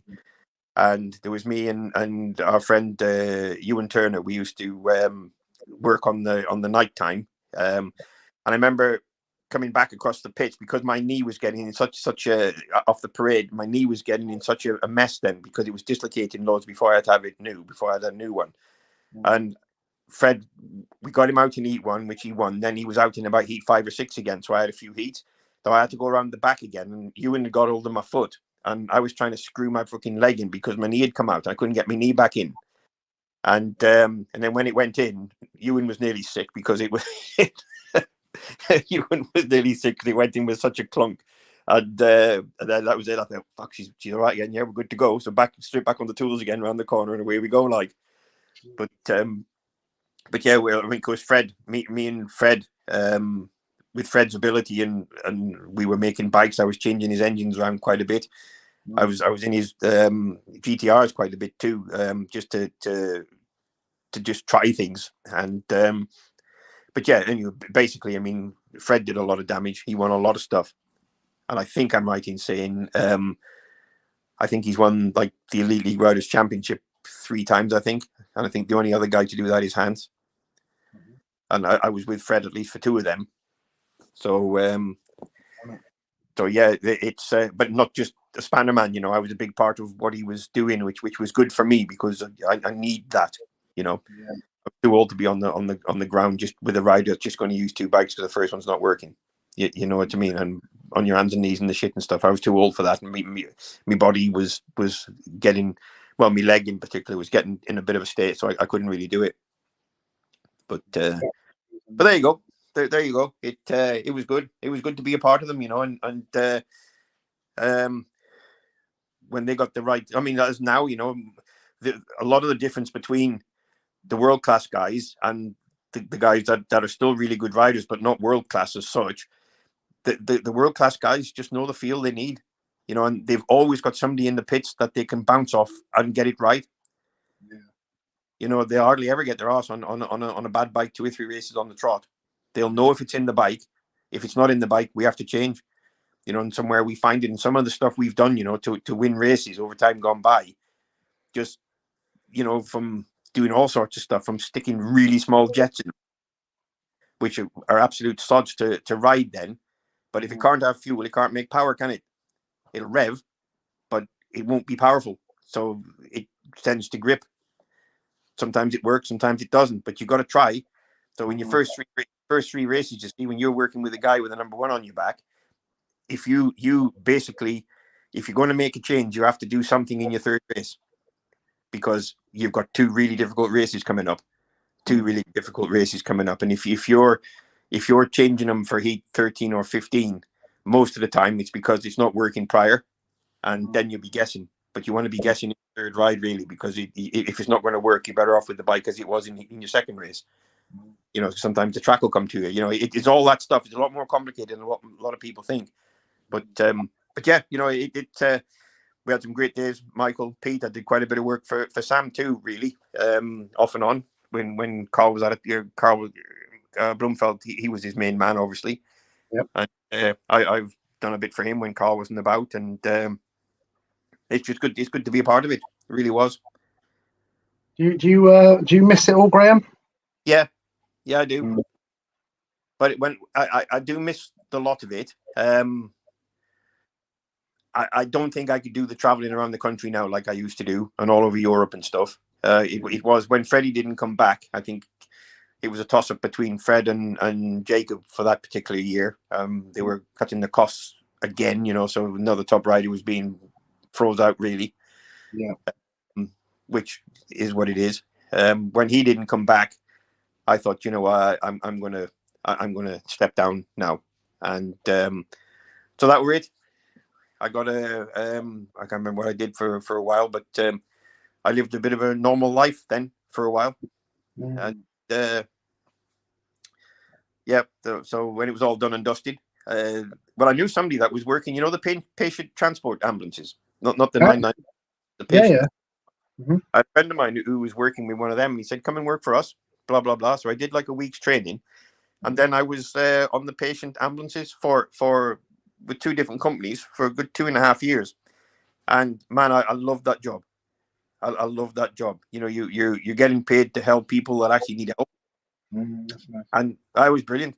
It was brilliant. Some of the, like, the sense of humor and stuff. And because I was getting on a little bit as well, and I was, you know, close to their age, they were like my dad's age, you know, all the rest of the stuff. So I knew what they were on about. But the reason I left it was the money was so poor.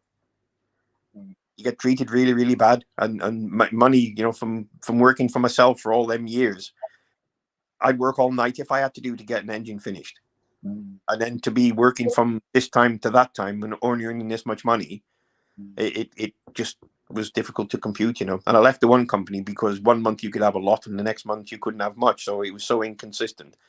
And so then I went to another company then, which I had a proper wage every month, but it was still not much more than minimum wage, and it's not enough, you know. So I did leave that. Yeah. I got your man. I got David Norris here as well. Floppy, you just put, hi fellas. Must thank Jonah for not getting punchy in our Eagles versus Wolves clashes. Love that. You know what? I mean, there's, you see guys now. I mean, we should all have a big get together one sometime. I don't know how the hell it would ever happen. But like when you went to Eastbourne, them boys were quick around there. They were quick anywhere, really, and they were quick around there. And we was pretty handy around there too. And sometimes they give you the biggest piston on the planet, and other times, if the away team, Pete Adams always used to say to us, like, if we can hang in there till 11 heats, and we're still in the match after 11 heats, they're going to be on. They're going to feel the pressure, and there's a good chance we could get that match if we're still there with about a few heats to go. So we put everything into the first few heats to try and do it. And man, it didn't take much. Somebody come off, or somebody push somebody a little bit wide, then they'd come off or whatever. Then wow, you used to kick off. It was awesome, man. It really was awesome. Did you like racing the Eastbourne track, Graham? Sorry? Did you enjoy the Eastbourne track? I did enjoy the Eastbourne track because for a little track, it kind of rode fast. It rode fast. Both corners had a nice sort of entry going in, so it gives you the feeling that you were riding like not such a smaller track. But yeah, you had to bend it in the middle of the corners for sure. But yeah, when you could ride a bike around there thinking this is going to go really good, and then you go and ride against them boys, and they make you look daft. So whatever felt really good, it was feeling really good, but not fast. And when you ride them, you see them boys riding around there, and they were fast as well as their bikes going really good. So in the end, the only way for me to get anything around every time I rode Eastbourne was to ride my my powerful engines. If you went there thinking I'll make a slug for Eastbourne because it's small and these places like Lakeside and stuff, for me, I wasn't good enough to make them work. I used to have power, and I used to think, well, if it's going to spin fast. So I'd be better off trying to tame a powerful one down for me. But obviously you only had to go there 2 or 3 times a year, or maybe 2 times a year, so it didn't really matter that much. But you still had to score points. But yeah, we had good days then. And Dave, I mean, he was awesome. And he had the track record at Wolverhampton one night too. He's flying. Nice lad. I keep trying to say he's a legend, but he won't have it. No, well, I don't know. Maybe legends is used a lot, but it is. Yeah, but from that era, I think you all are. Well, though, people like Dave, like Floppy Norris. Well, what can you call him? He was bloody awesome, weren't they? They were good lads too. They were good lads too. And people that let's not forget Lee Richardson. Lee. Yeah. I know he got tragically killed. But I mean, Lee had a lot of people on his back every now and then too, because he'd moan and whinge a bit or whatever. But if you went to a race meeting where it was a bit boggy or a bit wet or whatever, blah, blah, blah, yeah, Lee would be the first one there saying, well, it's too this, it's too that or whatever, blah, blah, blah, whatever. But then when we had to ride, he'd go get 18 points. Yeah.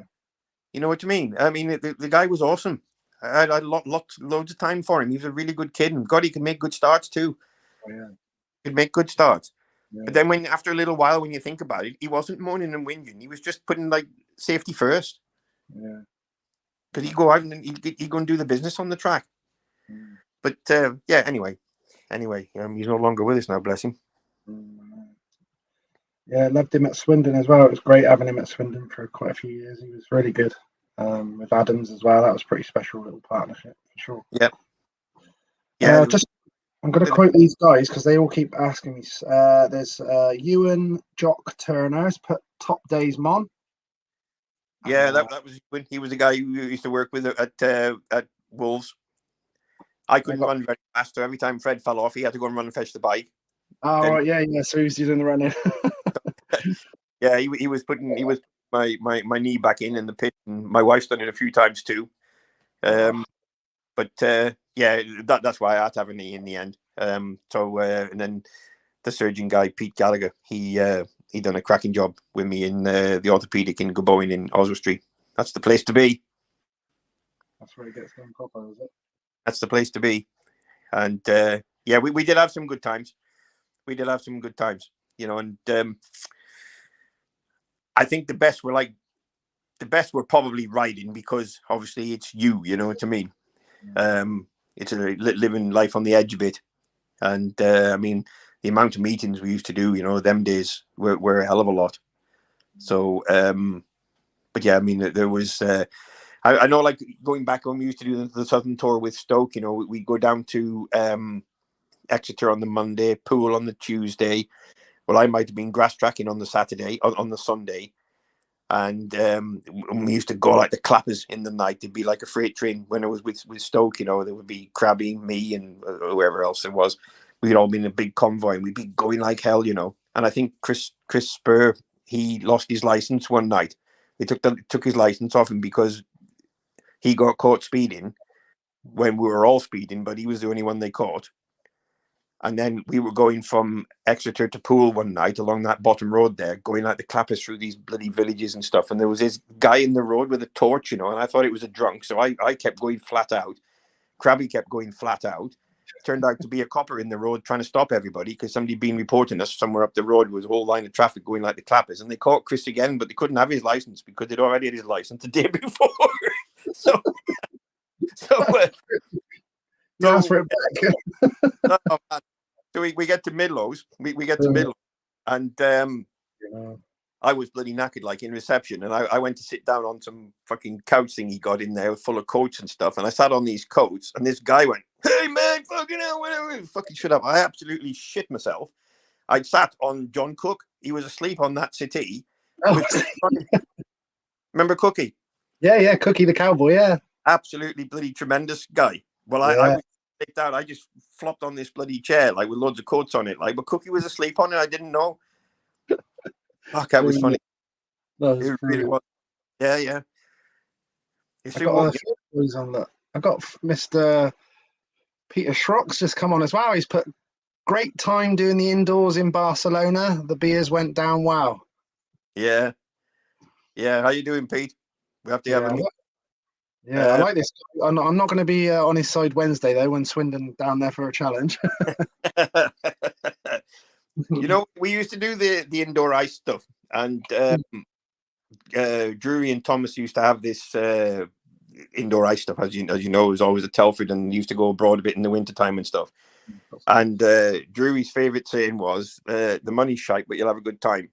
And he was right, to be fair, but it was very addictive, because, like, when you're riding, like, I was sponsored by Jim with Mistral Heating and stuff, and it was great advertising if you went really well. I mean, they used to do the job really good. And so we did like an indoor speedway one around the World Trials in a place in Spain, in Barcelona. That was really good.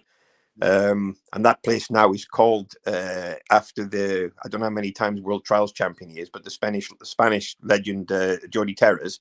Yeah. And, it's now the Pan something Jordi. It is named after him now, and so that was great. But then we used to do, like, in Bremen and Bremerhaven, Munich, in the wintertime, doing the indoor ice stuff. And I've always been not very good with drink. I must admit, I've never really been a drinker, so it don't take much to get me pissed. Same here, mate. I think we sound like the same on that one. Yeah, and it doesn't. On the side, it don't cost much. So we're cheap dates. Yeah, we are cheap dates.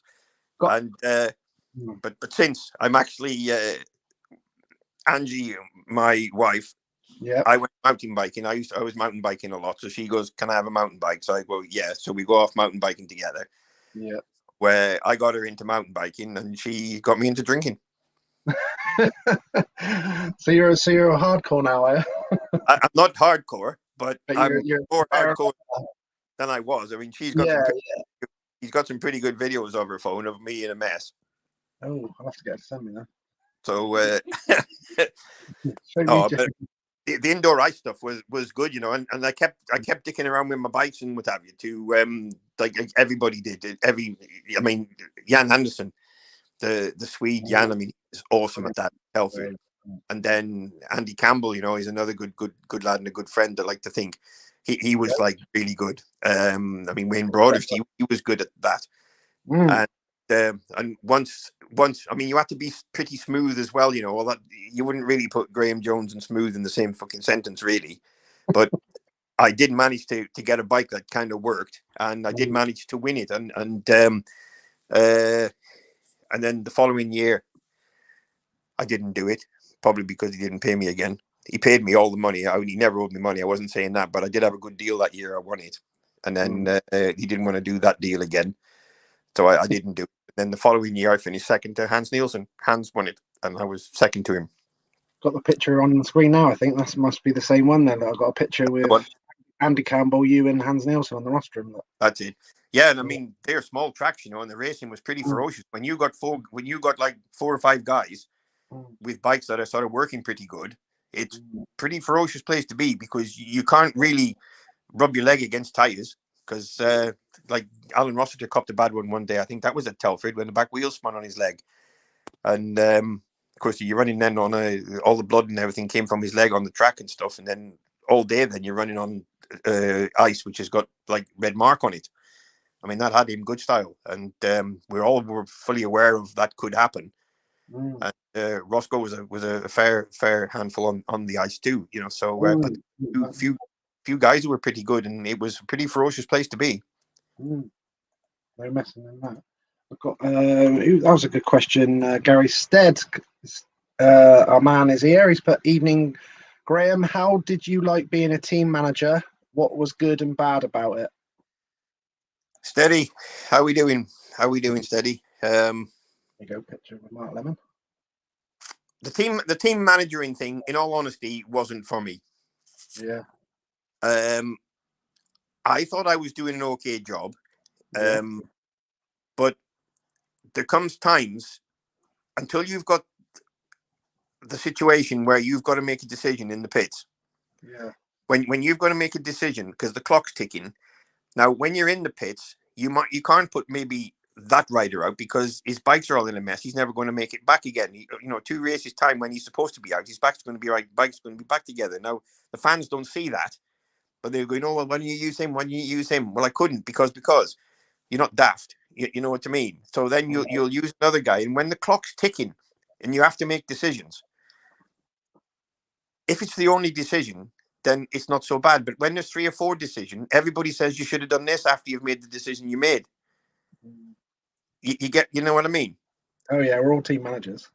Yeah, and well, it's easy knowing after the event, isn't it? But the ones that do make the right call, it just kind of gets glossed over somehow. But it wasn't for me. It wasn't for me. I did it. I enjoyed it. I did enjoy it, but it wasn't for me. I don't think I was the right temperament for that. Yeah, I've just got Mark Bradley. He's just said many an hour spent cleaning motors for Jonah up at the farm. Great times. Still got that degreasing tank if you want it, with a wink. Well, my tank is a bit second hand now. I might take him up on that. Yeah. Yeah, my workshop I had for many years, for nine years, was I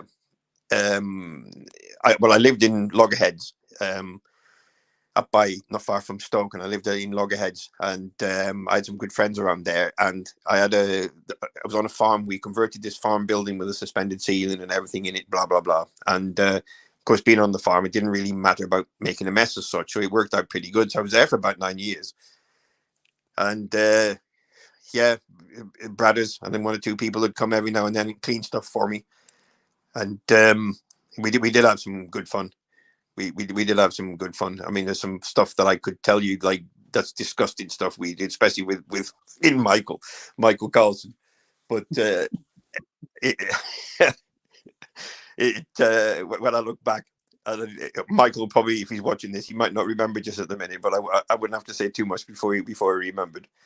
But it was just like, I suppose you're bored on being naughty kids, aren't you, all the time? I did actually. I think I mentioned it to you, didn't I? That I do speak to Michael Max and Peter Carlson on Snapchat quite a lot, and we're like always bantering. And I'm saying that it's snowing in England, and they're taking the piss saying that's not snow and all that sort of stuff. So I asked them both about you, but Peter Carlson, he was saying like loads of nice things about you, great with the engines, had a good relationship with you, and they both did with you, so they both enjoyed their time with you. So that you enjoyed it with them guys. Yeah, we we had some fun. I mean, we did have some fun because I mean, Speedway is so intense, really so intense, and both the two Carlsons, or Michael Maxey is now. I mean, obviously, both they were very hungry to be as best as they could in the world. Very hungry. I mean, totally different riders. Mike's more of a mid-track to outside kind of guy, and Pete could do just about anything. But he'd go back. He was very skillful and what he could do. Both very, very classy riders. Very classy riders. And so, of course, on the one hand, they're trying to be as best as they can in the world, and on the other hand, if you don't have a little bit of fun in the job, it gets too bloody serious, you know, and you have to shake your fucking head a bit, you know, to try and see the bloody smell of coffee a bit. You know what I mean? Yeah. And I mean, that was the answer to most of their boys' problem. Get a coffee. Oh, we'll have a coffee. We'll have a coffee. Have a coffee. Because PK always reminded me he had that sort of armchair Lee Adams type of style when he's very smooth. Yeah. I mean, Michael, I remember Pete riding Michael's bike one day around his when they were both riding there. I mean, I used to do both their engines, and they were both totally opposite with the setups that they used to have. Pete would like a bit of power with it spinning and a little bit so he could do whatever he wanted with it. Mike just wanted it to grip. He didn't give a fuck what he rode. He just wanted it to grip. One day, Mike messed up and he had to ride on Mike's. Well, he won the race on Mike's and he got off it. He goes, how the fuck he rides that? I'll never know. He goes, So they tell you that obviously they ride their setups totally different. Yeah. Michael will be around the outside. I mean, there's times there when Michael, I think, broke the track record 3 or 4 times in a night, you know, riding about 2 feet from the fence.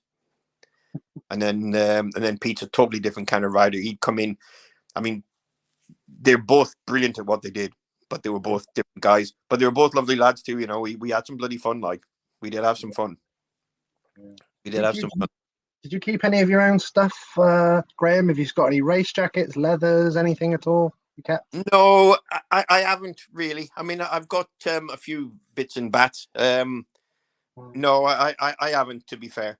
I did. The only thing I have got is my very first twin cam Jawa engine, which I had. Oh, okay. I rode a grass track before all the Speedway stuff started. I rode a grass track over in the east side by Norfolk, Norwich, or somewhere over there. And there was a national class and an international class, and Michael Lee was riding in the international class. And the guy who used to help me a lot was Dave Tier. And Dave's no longer with us now, but he used to help me a lot, and he'd arranged with a guy called John Blunt to get me a Jawa engine. John Blunt was the Jawa importer before Bellum, and he used to Skoda cars as well, if I remember right. So anyway, besides the point, and it turned out that if I did pretty well in this national class, I could have what they called then a bit of a like a works engine, a bit like a semi-works engine from Jawa. Yep. What that entailed them days, I really don't know, but I wasn't doing engines then, but I still have that engine, and I won that meeting, and I had that engine, and I will sometime get that engine going again. I want to make it look nice, but I want the engine going again, and I haven't got any of the bike or the chassis no more, but I will put it in a bike in the chassis of that era. Cool. I might just keep it as a trophy bike. That'd be cool.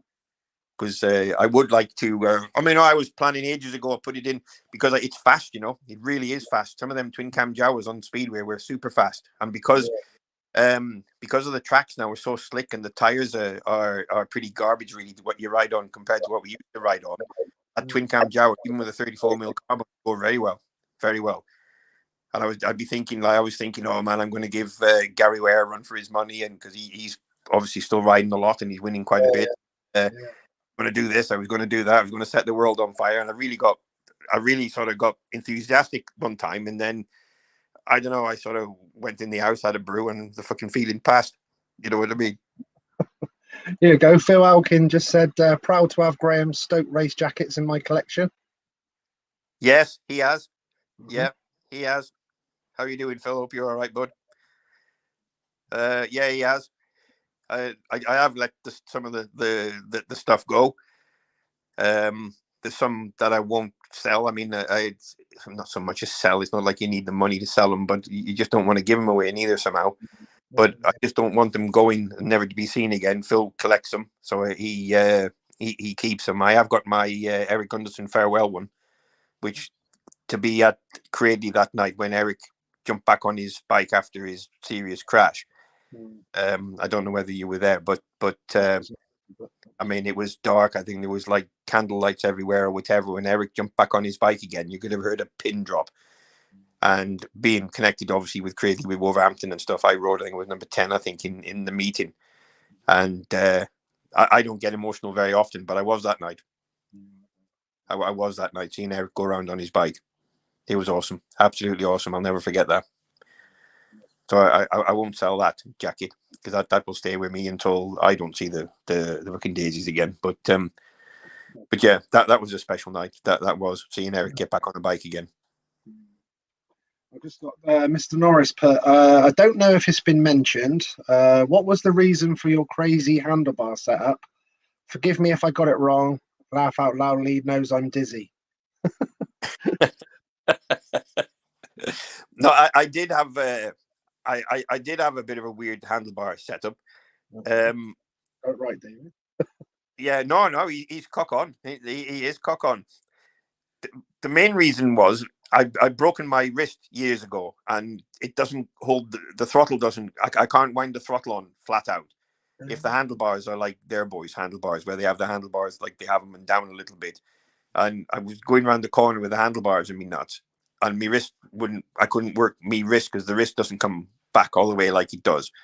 So that was pretty much behind it, and I just got used to it, and it was a bit of a weird setup at times, but riding the small tracks where there was quite a few. If you go to Bradford, I didn't need it. You go to Bradford and these big tracks and stuff, but where you're going around these tracks where you're going in backwards, I had to have something a little bit because I'd get stuck, and when I needed the full, well, the wrist just wouldn't bend back. I just couldn't get the thing when I needed it flat out. Sometimes I couldn't get it flat out, and of course, I didn't really want to grab a handful from the start and then just hold it on the stop because, well, you can't really do that really. But well, if you're in the front, you can, but you can't guarantee you're in the front all the time, can you? But that was the idea with them. There was, I mean, it was a bit weird, really. It was a bit wacky, but it worked for me. It worked. It was all right just because of my right hand. Well done, Mr. Norris. Good one there, buddy. You got that right. Better these days. Yeah. That's good. Really what about your time in Glasgow then, Graham? Did you enjoy that? Me Glasgow time, yeah, that was good. That was good. I mean, the only problem was with that was how I never came back racing to go racing in the leagues again. I didn't do that. I came back to ride with the kids as a rider coach, and it just kind of snowballed because I was going pretty handy, like I was going pretty good, and it did snowball. It went out of control a bit, and I finished pretty high up in the averages in the big team that year as well. In that team that was in the league that was in the league, and then Glasgow said they were interested in me, and I thought about it, and I thought, well, you know what? Yeah, maybe have one go, and have a go. But to be honest, being brutally honest, I ran out of power. Good job. Every track I had Stoke, which was kind of like an hour and a half away. Yeah. And then you got tracks like Sheffield and stuff, but then every track was sort of 4 or 5 hours away, every single one. And then, then you think, oh, I've got a weekend off this weekend. And then Alan Dick, I think his name, Alan Dix or Steve Dixon. What's his name, Dixon? The guy who's at Coventry, Leicester now. Can't remember his name. Stuart Dixon. Yeah. I got a phone call. I think I got a weekend off. And I get a phone call. They go, hey, Graham. And I go, yeah, we're having a fucking challenge this weekend with Berwick home and away. I'm like, oh, fucking, why can't you have a challenge with Stoke? Fucking half an hour away. You know what I mean? fucking another 5.5 hours straight up the road. And of course, I was doing engines, you see, and I just ran out of power. I just totally ran out of power, and I had to stop halfway through the season. Wasn't we didn't fall out or anything. I give him half of my money back, and we had a bit of a deal on, and that were it really. And I just couldn't carry on going no more. I couldn't do it. So I thought then I knew it was up. But funny enough, one of my last races was towards the end. It was I had a race at Sheffield, and I was in Heat 15, and it annoys me. This was one thing that really annoyed me when I was in team managering. You know, you get riders riding tracks and stuff that were a little bit iffy, and especially the guys with like number ones on their back. Come in Heat 15 when you need them to do a job, they find every excuse under the sun that they wouldn't want to fucking do it. And for me, that was another race I could earn money in. So these guys that were just do their 4 races, they do four races and thinking of their average more than their pocket. And it used to freaking annoy me. It really did used to annoy me. And it didn't happen much at Hull, I must admit. But I know it would have done. It would have done. And my last race, one of my last races was at Sheffield. And I'd gone pretty good. I think I got double figures at Sheffield or something like that. Yeah. And bearing in mind, I was a bit on the heavy side. And anyway, I had a brilliant race with Simon Stead. And he's probably not listening to this. He might not even remember it. But, man, I mean, he passed me on lap 3 on the outside on second bend on a piece of track that I'd never really left him any room for. And anyway, cut a long story short, I mean, I had him off the start and he passed me. I passed him back. He passed me again. And it was a full, you know what it's like at Sheffield with the old die for life's going on in third turn up there. Yeah. And it was a belting race. And when we finished, his dad, Trevor, come over to me. He said, "Oh, thanks for leaving that gap on second bend or whatever." And I was like, "Yeah, that's no worries, Trevor. No problem, blah, blah, blah." But I said to like the mechanic, like I said, I didn't leave him any fucking gap. There wasn't a gap. And when I went around on the parade lap and I saw his skid mark where he passed me because nobody rode there all night, I was like, man, that's exactly why I can't do this. I was absolutely on my limit. And for him, I think he was playing, you know. He was so fast, such a good rider. And then as that week, normally that race, I'd have gone home thinking, I think it might have been in 15, I think. Normally those kind of races, you'd go home buzzing, you know. Oh, I can't wait to do that again, you know, fucking giving you confidence and really, you know, you want to kick some ass and whatever. But as I went home, it had the adverse effect with me. Okay. I just thinking, fuck, you know, I don't think I can do that again. Not like that. I was really starting to doubt myself, and I knew straight away then that I'd got to stop. I'd got to stop. I think I had to ride Kings Lynn, I think. Just one meet. They asked me to ride one meeting because they couldn't get any cover for me and something like that. But that was that was a really good race. It was a good race. And I hope Simon remembers it because in my mind, it was a great race. And he's probably had many great races up there. But for me, like it was at my age, I was 41 then, I think. 41, 42, something like that.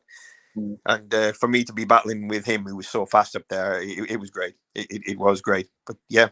But I mean, at the end of the day, it is what it is. I felt bad. I let them down because I did leave them down. But no sport, no nothing is bigger than yourself. It you know, when it comes to your safety, it comes to your mental part really more than anything else. It couldn't do. But one of the biggest disappointments for me was when I left Wolverhampton and I went to Middlesbrough. I really wanted to kick my ass up there. Really did. And I had a really bad first meeting. I mean, I got my British League bikes. We had to run Barham tires up there. And my bikes were just spinning everywhere. So then I borrowed one of their engines and got double figures against Bradford. That was an interleague challenge match as it was then. And got double points. So then I made my own engine. And I think I went somewhere like I had a 15-point maximum at Middlesbrough. I dropped one at Glasgow. And then I went to Long Eaton, and that's when I had my big crash. My number 1 bike messed up. So I was taking my number 2 bike out, which was also very good, but it wasn't as good as the other one. And Anyway, Neil Collins' bike stopped in front of me, and I hit him really hard and smashed my leg to shit, and then went bouncing around the bloody fence. I was lucky to get away with just my leg, to be honest. But I really wanted to kick some ass up at Middlesbrough, because that was my kind of track. That was fast off the start, a little bit unpredictable, and it was a shame really, because Paul Bentley at the time that year was riding really, really well, and me and Paul, we could have done some big damage in that division that year. Big damage. And I wasn't bothered whether he was better than me or I was better than him. I really wasn't bothered. But as long as one of us was doing something and we could do 5-1s together, like it should be. It's important. When you go into as a rider, when you go into E15s or whatever, you want the fans to think you got to shout. They got to shout. You know what I mean? Yeah. And I think when I was at sort of my good years and stuff, I thought every time I went to the start gate, I thought maybe we had a chance, and I thought so too. I didn't give a shit about reputations or nothing. I was on it and that was it. But anyway, unfortunately, I that was what stopped me, and I was gutted. I was for Middlesbrough, because I like Ken Knott. The track, he was my cup of tea, and Dicko was up there, the legend he is. So I was annoyed at that. Another top man's just come on. This is just glad I looked at my phone because I couldn't see his name on here. But it's Mr. Nigel Crabtree's come on. I enjoyed our interview a few weeks back. He just put, Jonesy, lots of great races I've had with you. Oh, mate, we did. Me and Nigel. If you have a look, I think Phil Elkins probably got it. I mean, when I left Stoke, we had Stoke came back for like a bit of a challenge match. I think Stoke were beefing up, I think, with somebody like Les Collins or Joe Screen or somebody, Neil Collins perhaps, and we hadn't got Ermolenko, so they'd beefed up and whatever. And me and Nigel had a race there. People still talk about it now. And I was off gate 4, he was off gate 1, and man alive, Crabby did not budge off the racing line. I tried to move him, I tried to go around him, tried to go over him, through him, under him, you name it, and we was going, and I'd never have fetched him down. There's many riders where I wouldn't have given a shit about, but he would have been one that I would never have even attempted. Because we're mates, and I don't know whether, I hope he remembers it, because he won by half a bike. And but man, it was close. It was close, and the track was quite slick that night too. I got a little bit too much power. I couldn't quite get it on the ground. I was having to go around the outside and stuff, but I was trying inside, outside, over him and whatever, and it was alongside him, inside, outside. It was a good race, and people still remember that race now, which is quite good.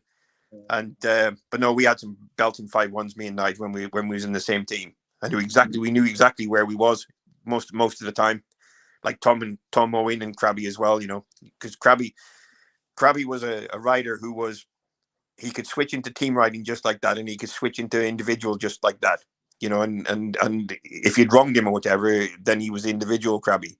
But if you were with him and ride as a team, because he would ride as a team member, and because I have a lot to thank them for, Tom and Nigel in particular, because I'd probably been riding 2 years really before I knew much about team riding at all. You know what I mean? I was so just trying to get points, and then I got ill halfway through my Stoke days, and I got ill. I had viral meningitis, which I had to keep quiet at the time because of it's a head shit problem in it, and so I had to keep quiet about that. But I did recover from it, and then sort of 87 and 88, they were really good years when I recovered from that. 87 was good, and then 88 was even better. And Jim Davis was my sponsor with Mistral Heating. There was Jim and Ben. He used to work there, and they were awesome. Those two. We used to have such a laugh. I mean, Crabby remembers them. He remembers them when Jim. We used to have such a laugh. But yeah, they was pretty good days. And Jim, I used to work for him all the time, even when I was racing.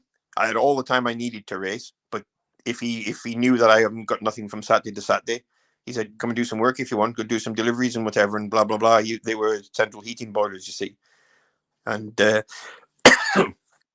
so in the winter, they were busy with the heating, and in the summer, they were quiet because it was hot. So it worked quite well. But yeah, I miss them. I mean, a lot of people remember Jim and Ben. And I remember them. I'll never forget them. I stick flowers. I'm not sure where Ben is. I think he got cremated, but I know where Jim's buried, and every Christmas without fail, I put flowers on his grave every Christmas.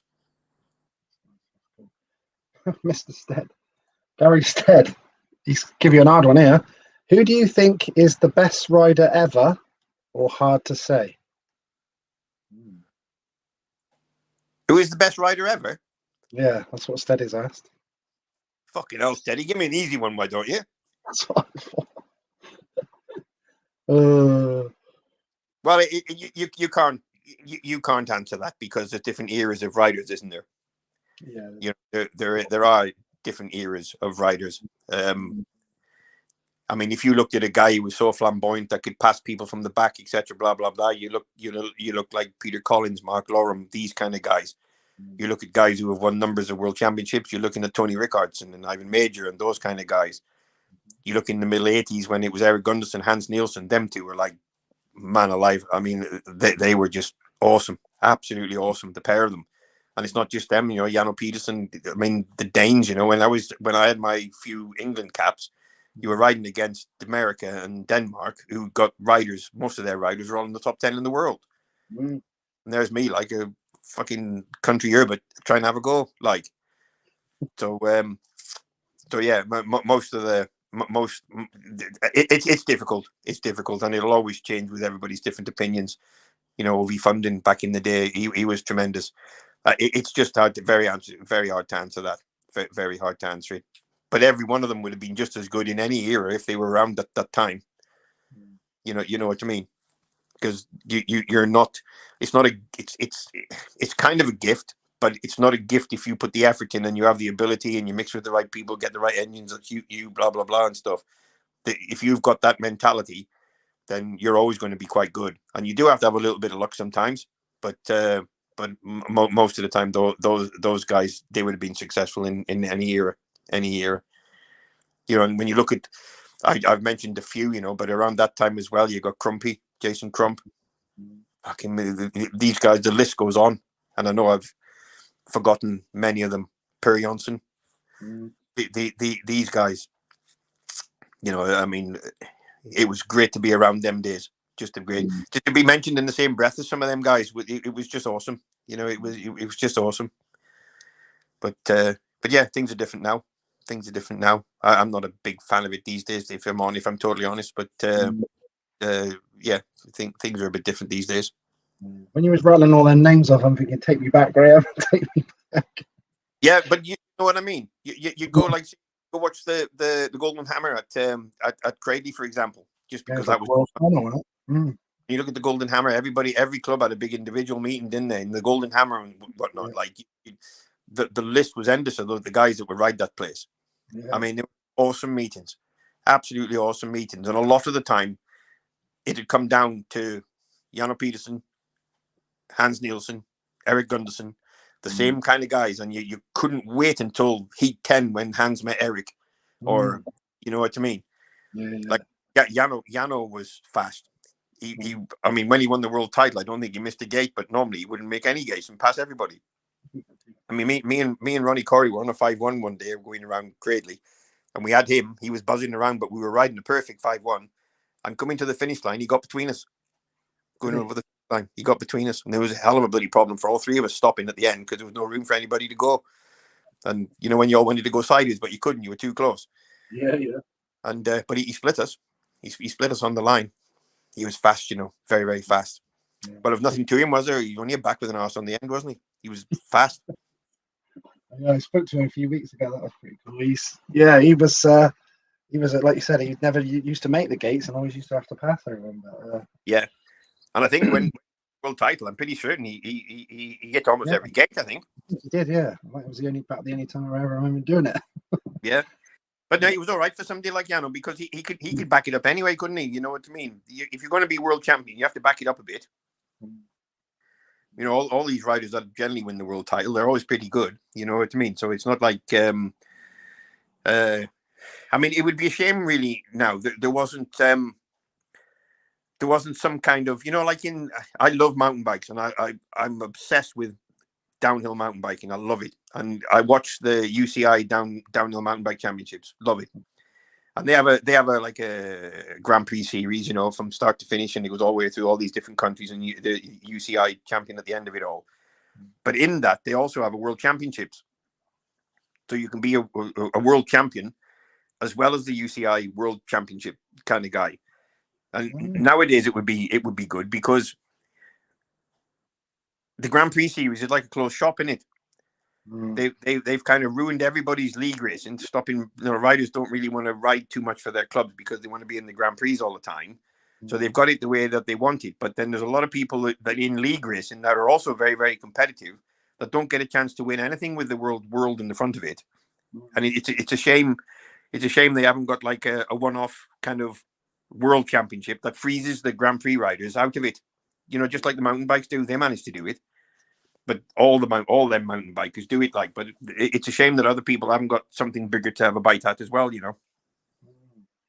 Did you always follow like Speedway? Obviously, when you were young, you said you come up through the grass track. Now, did you have like any Speedway heroes yourself before you got into Speedway? Or Yeah. I didn't follow. I hadn't been to one. My very first meeting, I was on crutches because I broke my right leg in 1981 or 2, whenever it was, and I was on crutches. And my mum took me to Cradley to see a Speedway match, and I went to see Bruce Pennell, but he wasn't riding that night because he'd had some bit of a knock or something, blah, blah, blah.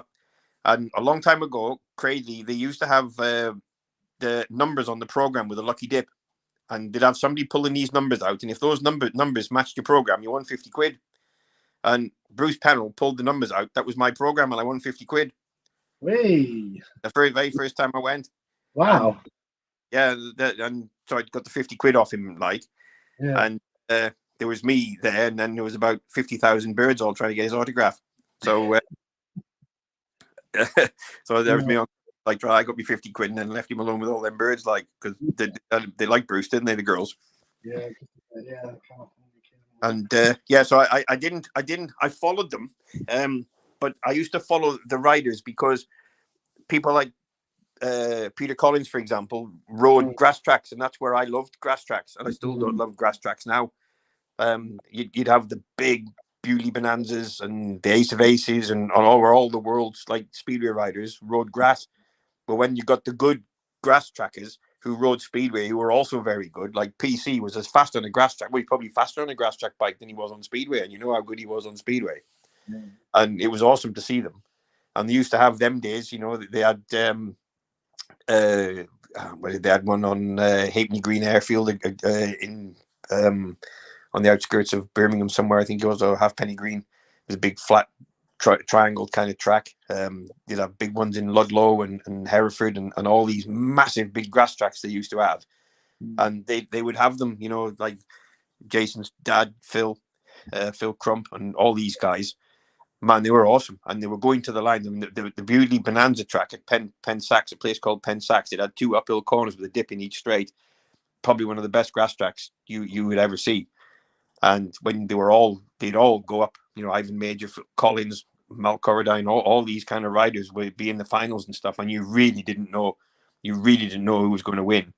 And you knew once the first bend had gone by and it was dusty, you didn't know who the hell was going to come out of it in the front. But people like PC always seems to manage it. It was so spectacular. And of course, before PC, you got Chris Pusey and these kind of guys who were just, oh man, they were awesome to watch. And of course, as a young kid, you wanted to be like them. You know what I mean?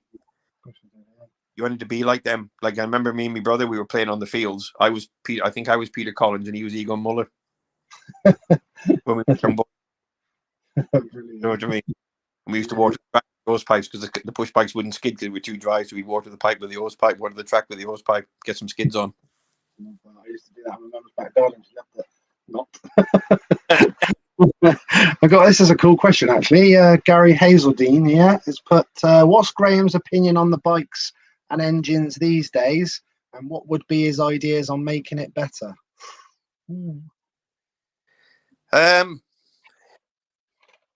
Well, I'm not sure. I wasn't a big fan of the bikes these days, especially for tracks. I wasn't a big fan of them, but obviously they had to go that way. But now all you get now is when the tracks are too grippy, too this, too that, or whatever, it's too wet. The amount of rain-offs which happen, I think, is far too many. far too many. And they all say you can't ride these bikes because you got to be flat out. You got to have this, you got to have that. But yeah, but you can make, being in the engine game, you can make other engines that would be no good if it would dry, but you can make them go good in the wet. You know, and you try telling somebody like Greg Hancock, you can't ride a bike around, you can't ride this little track with a lay down bike, whatever, because he would just make you look fucking stupid. You know what I mean? So when you've got this going on all the time, or you can't ride them in the wet because they only work flat out and stuff, then they're not wrong. But there are setups you can have that you can make a lot better. That you don't have to be flat out to make them work. But I mean, like when they first laid them over, you know, the carburetors and there was parts flying off and everywhere. But now, they stay together a lot better. I mean, you've still got to know what you're doing with the carbs, because if the carbs flood, then the engines get knackered anyway. So, but 9 times out of 10, if all the parts are good and stuff, they do last now, even though they rev like beyond belief now compared to what they used to do, and they weren't slow then. But for me, I wasn't a big fan of them at the time. To get them, what you could do to improve, I really don't know. I know Michael Max, he always used to say, like, just put dirt on the track and let the best riders win. Well, yeah, you'd agree with him, but then you get people who you can't ride them because they're too grippy. Yeah. Well, you learn to ride them, don't you? You know, these kind of good riders, they will ride any track. You know, like the old Cardiff Grand Prix, being involved in the pits and what have you. When you go on the track, and they used to cut up really bad. I mean, it's not so bad now, but when it was, most riders used to dread going because it was literally like riding on a waterbed. If I was stood 2 meters from you and I jumped up and down on the track, you'd move. You know, like this hard crust on the outside of it, but it would move. You know, you would move. If I jumped up and down on the track, you would move if you were a meter away from me. And as soon as that hard crust broke, that's when the holes happened. And you would go to like a deep hole as soon as it's broke. It wouldn't be like slightly wearing. So I mean, like them days on a lay down with the revs they have, you're going from like spinning like Billio to like hitting a hole. Next minute you stood on your tire and ended up in the fucking sea. You know what I mean? But like when we rode like at Wolverhampton, when we had like Dunlop tires and the old Carlisle tires and stuff. I mean, most of the guys these days would have a hell of a job riding those kind of tracks on those tires with these bikes. I know they would. I mean, a Carlisle tire, if you didn't turn out at Wolverhampton, like you ended up in Tipton. Literally. Yeah, you did. You know, it was they used to get some grip on them. Yeah. On them.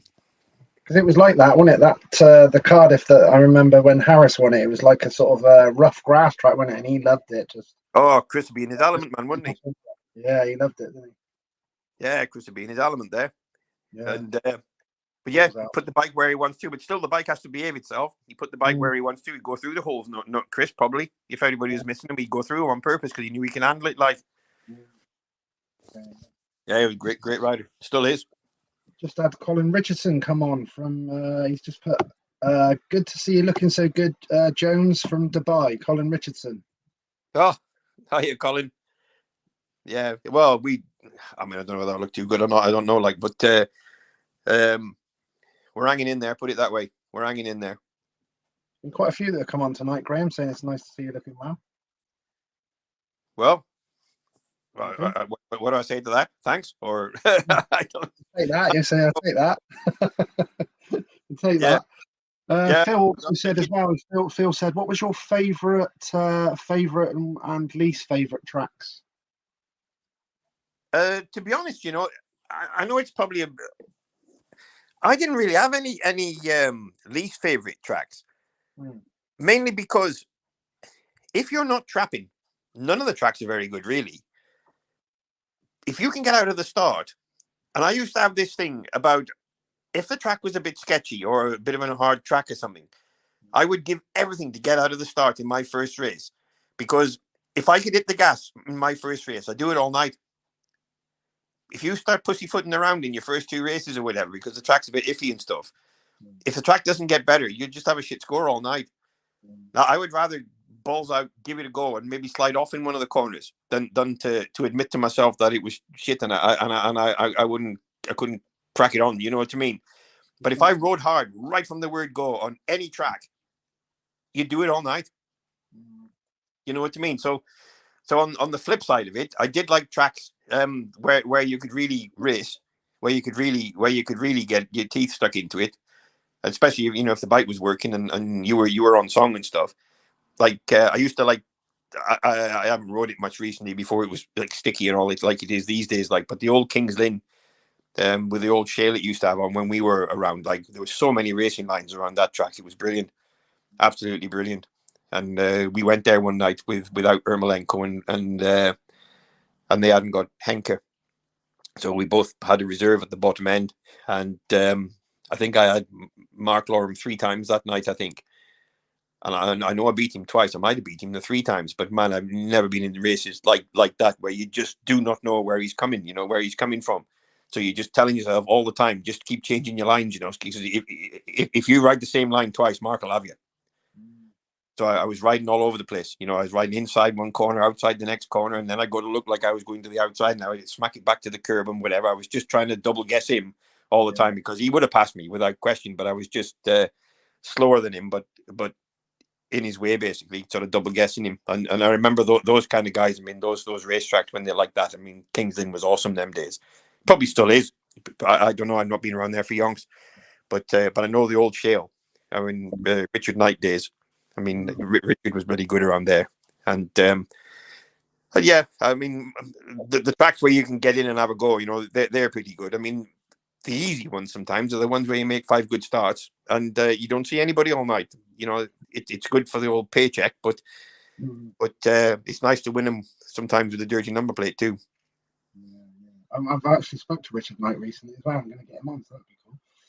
Yeah. Richard. Yeah, he's a good rider. He's a good rider, isn't he? Yeah, he was very, very good. Very good. I'd like to get him on. Did you have any superstitions at all, Brian, when you raced? Any weird ones?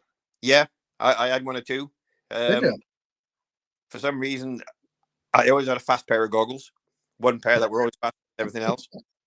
Yeah, did you have to wear it again, or was it one of them jobs?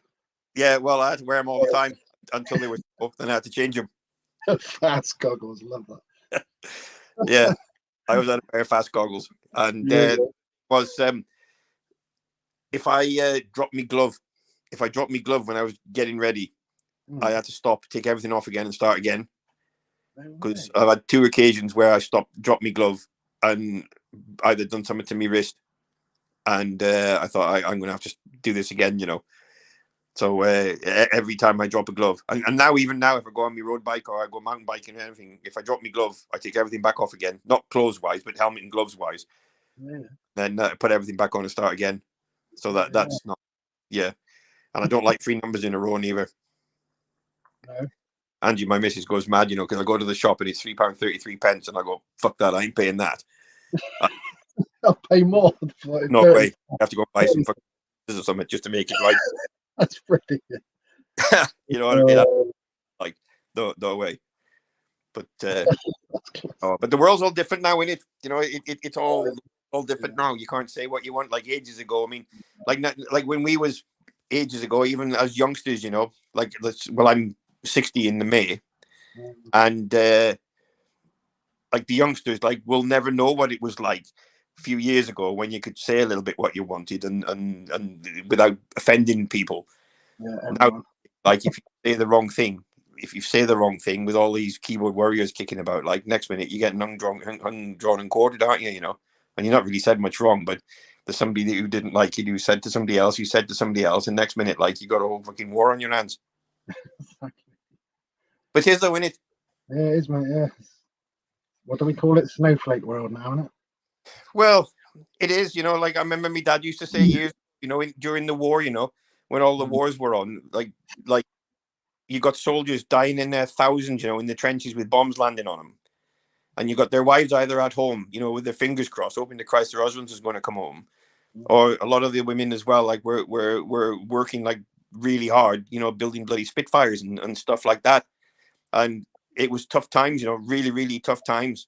And nowadays, you call somebody a puff, and you're in trouble, aren't you? because of whatever it is, whatever you say or whatever, blah blah blah. I mean, years ago, like, I mean, if somebody was that way inclined, like, they don't come out and say something because they probably get their head kicked in.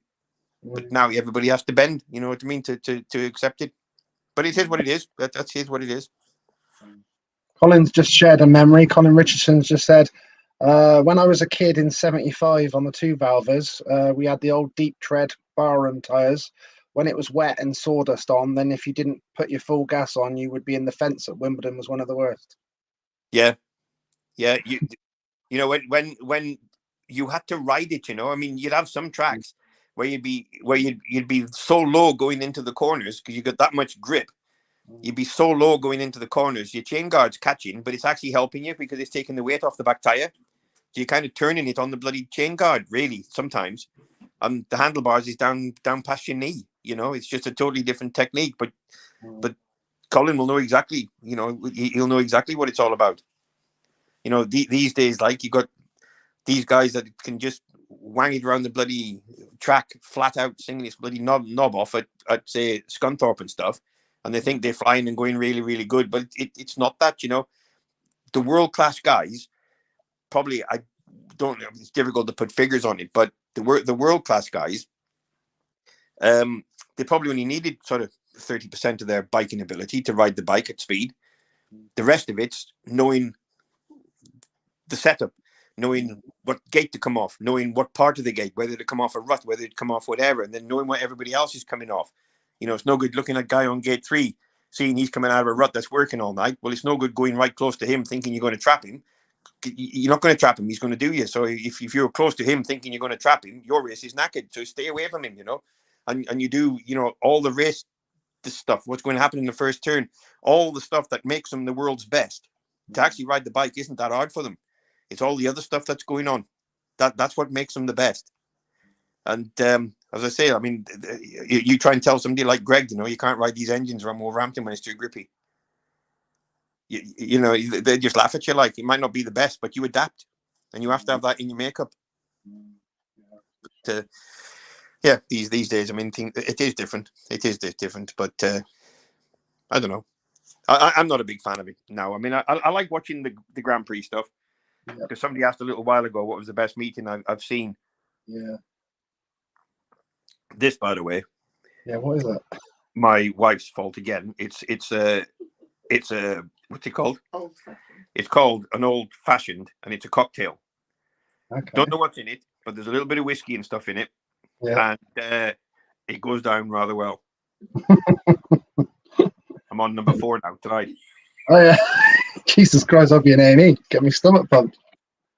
Yeah, I'm on 4, so you might find a slight deterioration happening in the next 10 minutes. Any regrets from your career at all? Any decisions on teams? Possible going somewhere else that you could have gone to? Anything in hindsight? Obviously now. No, not really. I wanted to ride at Wolverhampton. I wanted to ride at Stoke. Yeah. Those were the two where I was at when I was going like pretty good. It was important for me to ride a small track for my home track. Wolves is fast for a small track. You know, it's got big fast entries into both bends. I mean, first turn's a little bit tricky. You've got to watch that, but it rides almost a bit like a big track, even though it's a small track. But I didn't want to be in the bracket of just being able to ride big tracks, because I could have quite easily been a grass tracker, just being able to ride big tracks, and that would be it. And I didn't want that. Didn't want that to happen, because there was a lot of small tracks around them days. You know, where you needed to be pretty handy at turning. And I know people like Hans. You know, he loved riding Hawkshead because it helped him ride and turn, and being so close to different riders. You know, on the big foreign tracks, like, you got a lot more space in the corners. Well, in England, you've got to make better starts, and you've got to be pretty good at rubbing, you know, swapping paint with somebody if you had to do. But no, I didn't make any mistakes. Everything I did. I mean, it was my body really that let me down, really. And when I got bashed up towards the end of it, there, I was hoping I could have had quite a few years. I really wanted to do well at Middlesbrough. you know, I still wasn't like 100% fit when I went there, but I would have been. I'd only needed another month or so, and I would have been. And it was starting to happen, you know, and but anyway, then that ended in tears as well. So then after that, really, with my leg, it kind of wouldn't have mattered where I rode. I was knackered after that, really. I mean, 2003, I did do pretty well when I got somewhere near again but I was too old then, you know. But as I said, I bet you now there's a lot of people in Speedway now would probably benefit from not being in it, but it's hard to let it go. It really is hard to let it go when you've been in it for so long, and it is addictive, you know, when you're riding races and winning races and just being on the bikes and stuff, you know. And you know, Speedway is still one of the sports where you can go and win a race and whatever and earn a few quid. You know, not many sports you can do that with motorbikes. So yeah, it's hard, but once you do break out of it, life's quite good. You know, you'd be going to meetings on bank holiday Mondays and stuff, seeing people in the beer gardens as you're going past, thinking, "Fuck, I'd love to be sitting in the beer garden now, having me meeting the ice water as it was them days." And you just like to be sitting there, but then all of a sudden, like an hour later, you're going to be up to your knees in shit at Bellevue or something, you know, on bank holidays. So you never really saw bank holidays and stuff because people go and watch Speedway or car racing or whatever you wanted to go and see. So it's part of an entertainment thing at the end of the day, isn't it? But Speedway does miss characters. You know what I mean? The characters back in the day, there were some awesome characters, and the fans miss that too. You know, they do miss that, but you see the way that it was then, because you hadn't got so much of the www dot and all this social networking, all the social network crap. Yeah. You hadn't got that. So if you wanted to talk about it, you either did it on the phone at home, or you did terraces the next meeting because you wanted to see it again. Now you get people who commenting on all sorts of stuff, like, and they never even go. You know, that many. If they just watch it, or somebody's recording races or something, blah blah blah. But the net result is you just don't go and watch it. So at the end of the day, you know, I mean, I charge my phone probably once every 3 days, which for me, you know, I'm, as you can tell, when we were trying to light the laptop up and everything to begin with, I'm just a dinosaur. That stuff. I have no interest in it at all. You love the new tech.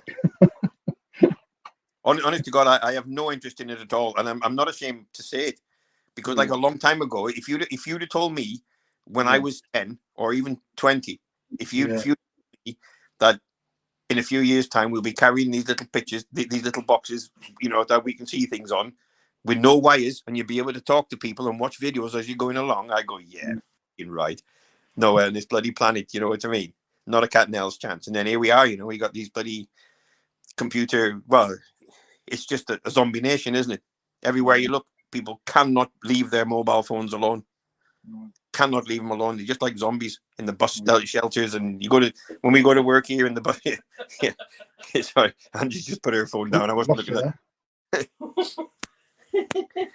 Can you hear me now? Lost ourselves there. What happened there? Hang on, you're in. Oh, we're in. Can you hear me? Yeah, I can hear you now. Sorry. Yeah, somebody came up on here then. And because I haven't got my glasses on, I couldn't read it. So now I tried to read it, and then it disappeared again. So I don't know what it was. Apparently, we got to mention Tesco's. So I don't know what. Charlotte's she's got the ingredients from Tesco's. Little does he know, Karen. And then obviously I got Karen. Angie Jones has also put, please mention Tesco's. They're all laughing. And then Charlotte said, no, Mum, we want to go to bed at some point. I'll have to tell you at Tesco, because everybody and his dog knows about me in Tesco's. I don't know this, so I'm interested. Now, I don't bear grudges, Lee. You have to understand this. Okay. But about 8 years ago, they ripped me off of my dog food, and I've never been back since. Right? Seriously. But there was 3 things that happened. Right? Okay. I was back in PK's left-hand drive in a car park, and this little snotty guy in Whitchurch in Tesco's car park was giving me some mega grief. Yeah. Now he asked me, he says, how long is he going to be? And I said, who? he said, well, he's parked here. How long is he going to be? Now, bearing in mind, I'm in a left-hand drive car. I'm sat behind the fucking wheel, and he's here asking me how long the drive is going to be. That was PK. He was in the bloody Tesco's. Yep. He said, I'm going to book him. I said, well, book him if you want, but he'll go to fucking Sweden. We ain't going to get the ticket. I said, so I opened the fucking glove box, like, and there was about 10 more fucking parking tickets in there. I said, give it here then, and I'll just put it in here with these other 10. Because nobody you never had parking tickets with a foreign van. You go through speed cameras and everything. I mean, PK has been through speed cameras, like, in the most hideous of places. He's never heard a bloody word, you know. And so that was the one thing. Then the next thing was I went in there to get some batteries and some little batteries for my my vernier. And so that was in the customer service part as we was going in. So there was a bit of a queue with kids and stuff, blah, blah, blah. Then this bloody pisshead came in. He was effing and jeffing and really sort of making himself look like whatever. And the people in the queue where I was queued, they were putting their hands over the little kids' ears. Yeah. So then the security guy came and like a big beef nut he was, like not. He was then trying to calm this guy down. Well, this guy then was like swelling even more because he wasn't winning. I said to this woman, I said, look, can you just mind hanging on to me, watching me queue, keeping me place in the queue. So I give him me little bag thing that I got, whatever. So I went over this guy. I swung him around 3 times, walked him straight out through the fucking door, straight into the trolleys, right? So I said to this guy now, I said, now keep him out because what's coming out of his mouth is awesome. Now you can imagine getting a strike in 10-pin bowling. He did that in the trolleys. It was awesome. I was even chuffed, even chuffed. But then the security guy started having to go at me. And I said, well, mate, shut up or you'll end up in the trolleys the same as the other guy was. So I started losing me rag about that, blah, blah, blah. And then to cap it all, the next day or the day after, because me and my brother, like years ago, when it was dark, we played darts. When it was daylight, we rode bikes. It was pretty simple where we lived. We were both pretty handy dart players, so we're pretty good with numbers. I had an ex-racing Greyhound, and I thought it's going to be cheaper to buy a big slab of tins of dog food that was all wrapped up. So I chucked it on the conveyor belt thing, and she said, oh, it'll be such and such and such a thing. Well, I divided it by 16 times really quick in my head, and I thought, hang on a minute, how much is that? She said, oh, it's such and such. Well, I knew the price of a single tin, because I'd normally get it on a single tin. So I multiplied that really quick, being a dart player like, in my head. I thought, well, it's fucking dearer buying a big slab of things, but it should be cheaper than it is buying 16 individual tins. So she said, I said, what do you want to do? I said, well, I ain't fucking doing nothing. You can get off your fucking arse, get me 16 individual tins of fucking dog food and bring them here and I'll buy the individual dog tins. So you're not ripping me off like that. So then somebody else came. Is there a trouble? Yes. You're ripping me off of me dog food. What do you want to do about it? I ain't doing nothing. Go and get me 16 tins of fucking dog food. Not in the tin, not in the slab, because these are dearer and they should be cheaper than the ones over there. This went on for 5 or 10 minutes. The queue was getting massive, like, and at this time I was thinking, you know what, you can shove your dog food up your ass. But then I was like, no, fuck them. They can get 16 tins of dog food. So I waited for them to get 16 individual tins of dog food, and we were going beep, beep, beep, beep. And then after that, I got out of Tesco's. I jumped in the van. I thought, you know, I'm not going there ever again. No, I don't bear grudges, but I haven't been there. Lee, I haven't. I swear to God, I haven't been there. Ever again. You've not done this. I'm not going there because A, I don't know what will happen 4th time, but B, it won't be me. I'm protecting somebody in Tesco's that knows nothing about what happened 28 years ago, but they will copy. Trust me. My mum's hurting more of you. Oh, you're kidding me. So that's the thing with Tesco's. That's brilliant. So where'd you go then? Are we allowed to say? Where'd you go now? Well, I go more now because that's just across the road from work. Okay. But yeah, I'll go anywhere really. That's not Tesco's, and God forbid any other ones ripping me off because they'll have the same. I'm Charlotte, but you will not to this day use anything with Tesco's logo on. No, I won't. And that Charlotte, that is my stepdaughter. Mm-hmm. I have in the bloody kitchen a Tesco's truck on the microwave that she bought me a while ago. A toy Tesco's truck. Now it's only because it's Charlotte I didn't wang it, but it's still there. I said I won't get rid of it. And in fact, I think Angie's probably going to get it. So it's a running joke in the family then about Tesco's. Well, where they live, there's a monster Tesco's, and I won't. Every time they go on about Tesco's, I just switch off. Here it is. Hey! Flipping out. Does it even make a noise as well? I can hear it revving up. It does. There it is. Oh, that's classic. That's brilliant. I can't have it. You know what I mean? I ain't going in there. And the more I think about it, the more I think I was right. God, I keep saying this. We're gonna have to do another one of these.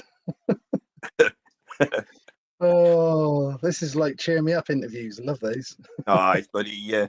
But you know when you have a laugh and stuff. You know, these days you have. I was telling them all at work a little while ago. A long time ago, when you'd have the pubs and what have you, right? Now you've got all the Witherspoons and you've got this and you've got that or whatever. But when all the old pubs were closed and they made big pubs, you lost all the local characters, didn't you? Every pub, like over here in Wales, we still have proper characters that are in the pubs and they've been going for years, you know, and they sit in a certain place, they do whatever and blah, blah, blah. But when me and my brother used to play darts, we were playing, I don't know, it was county darts or some darts. That mini pickup I was telling you about, my dad used to always have the old Town and Country tires on it. And they used to hum a bit like Land Rover ones do. When you hear an old Land Rover, they'd hum, you know. So Marty was sitting on the handbrake again. We were going off to play darts. He was sitting on the handbrake. I was with my face up against the fucking window again. And Dad was driving. The lights were literally like candles. And them old mini pickups, they had this little false plastic trim all over the wheel, all along the side, over the back wheel arch, and on down the side. Well, we were going across this country road. He wasn't hanging around, you know what I mean? Fucking jumping up and down in this fucking pickup thing. Then all of a sudden we had this bit of a clatter and what's that? So we stopped, right? That little plastic trim was buzzing on the tire. So he said, well, did we hit anything? I said, well, I didn't see anything. I was sat right on this side of the road, like I didn't see anything. He said, we must have hit something. So we get out, we start walking down the road, and literally as we were walking away, we could hear this this noise. And Dad goes, fucking hell, we've hit somebody. I was like, well, I didn't see anybody. So we kept on going. Well, the guy in the pub where we were playing darts was a guy called Vic. He was the biggest gossip on the planet. He used to sit on the corner of the bar where the pork pies and the sausage rolls was all night. Now he was on his way to the pub where we were playing darts. Now where we were playing darts, he got a big old long coat on, and the coat was covering his light, so we didn't see nothing at all. So my dad looked down in this ditch. His bike was across the top of him like a bridge, and he says, "Vic, is that you?" And my dad's name was Emrys, and he said, "Is that you?" He said, "That it is." I said, what are you fucking doing down there in the ditch, Vic? He said, fucking hell, Em. He said, I was just riding my bike and some cunts knocked me off my bike. He put me in the ditch here. And my dad's going, oh, bloody hell, come here. So he picks him up, puts him on the side of the road. He goes, bloody good job you come along here, Em, to pick me up. Well, it was my dad that knocked him off. He was in the bloody ditch. So my dad's then playing along like somebody else has knocked him off. So then we shoved him in the back of the pickup, going all the way to play darts. His bike was all knackered and stuff. Then Vic was in the pub going, oh, it's a good job Em came along and picked me out that ditch. I don't know what I'd have done without that, without them, Emerson, his two lads. And he kept going on about this.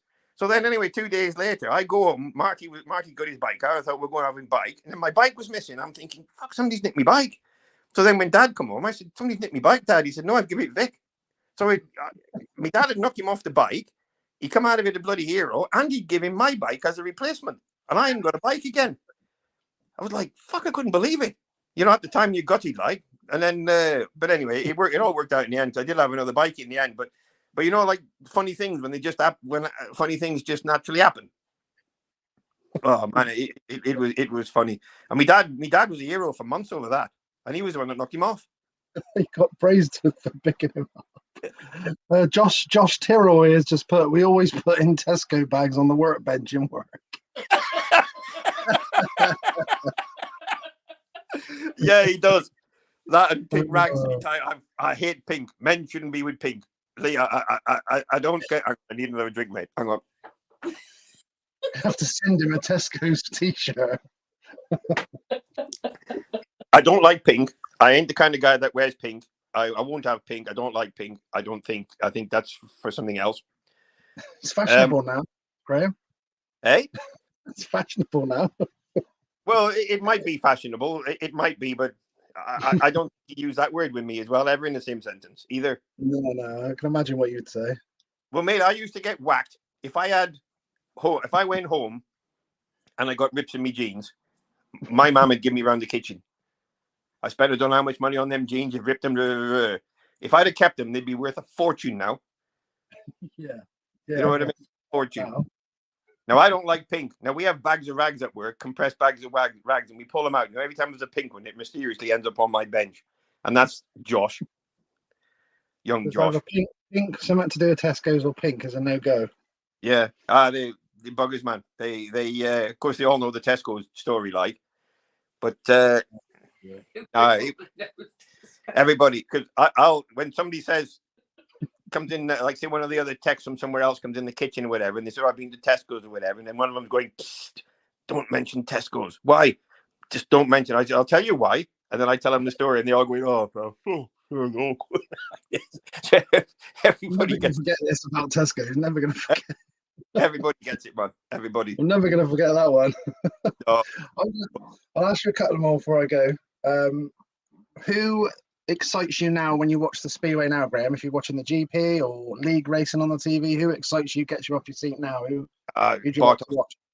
Bartosz Mazlik.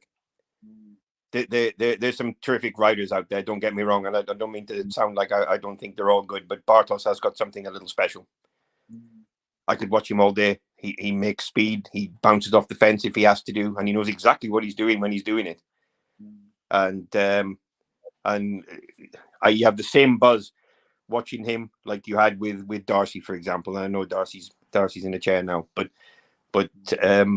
Darcy was tremendous. I mean, they were just absolutely breathtaking to watch. Absolutely breathtaking. So for now, it would be Bartosz for me all day long. Before I go, I need to give you one more hard one before I go. I didn't get through half of my questions anyway, so we'll have to do another one anyway, so we can talk about Tesco's. But my last hard question is, because I know this is going to be hard, I might know a couple of riders that might be in this, but I want to know your favourite 1 to 7 of all the riders that you've raced with in your career. So all the teammates you've had over your career, what would be your favourite 1 to 7? Christ, that is a hard question. Well, it would Sam and Ronnie in it for starters. There you go. I thought Sam would be in it. So Sam and Ronnie Curry, yeah. Yeah, Sam and Ronnie Curry. Definitely Krabby. Nigel Crabtree, yeah. Yeah, so that's with. Am I in this team as well? We'll say you're the team manager for this one. Yeah. It's giving me fucking 4 riders to get now, not 3. That's why I said it. Yeah. Well, at specific times, I mean, like when I was at Hull, you'd got Steckman, Jan's a great guy. Yeah. When I was at Middlesbrough, Paul Bentley was a great lad. Yeah, Gently Bentley, he was a great lad and funny lad too. So where else were we? Stoke. That's 5. And we've got Wolverhampton again.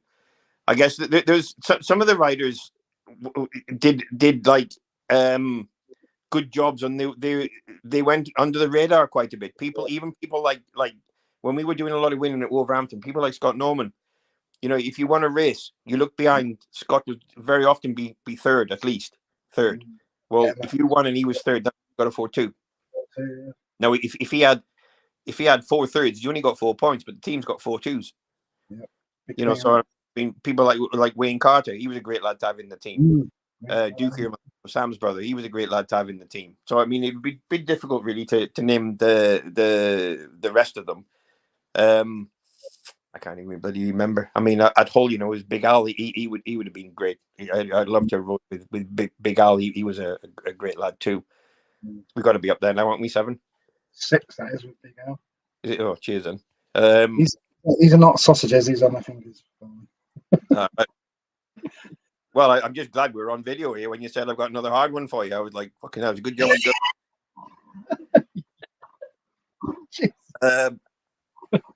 I promise I'm not doing that. Well, in this day and age, I couldn't stop you if I wanted to, could I? In this day and age? No, you can't say anything. Prove it.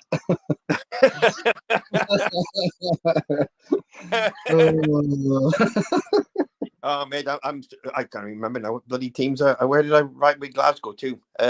Yeah, Glasgow. I mean, Shane Parker, James Greaves, all great lads. George Stansel, be one of them 3 probably.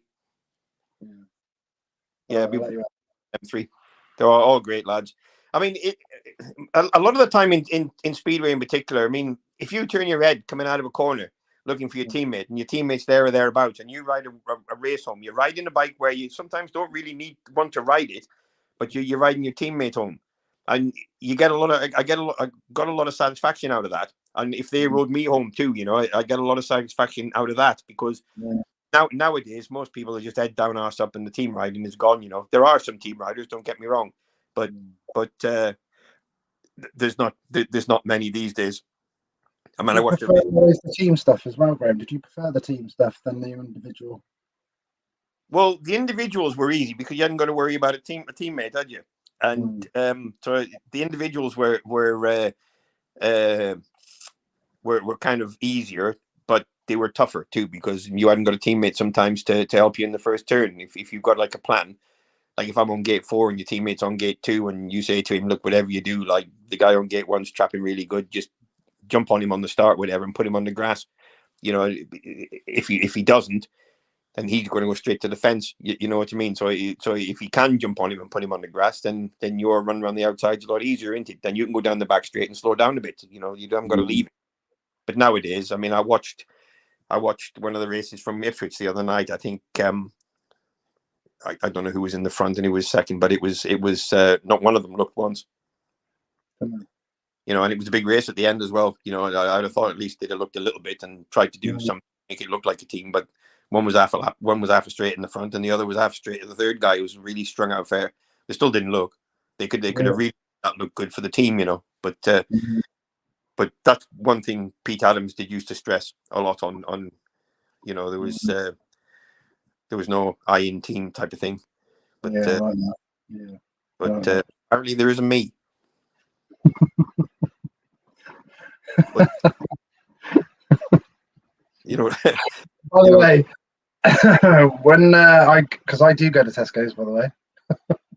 When I go there, hey, look if you hadn't have gone there, they rip you off, man, all day long. Rip you off.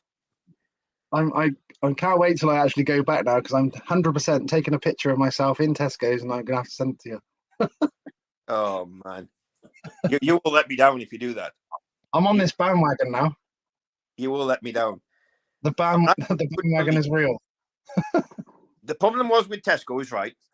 I was the one that seemed to be causing the problem, getting them to get me 16 individual tins.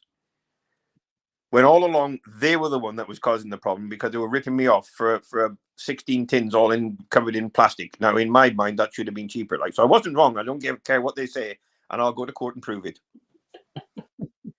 By the way, can we, as you was a dart player and you're good with the numbers, can we actually let it known publicly what the difference was money-wise, what you were being ripped off for? Well, you have to bear in mind I am Welsh when I say this. Yeah, that's what I'm thinking. This is good. It was about 3 pence a tin. How much? About 3 pence a tin.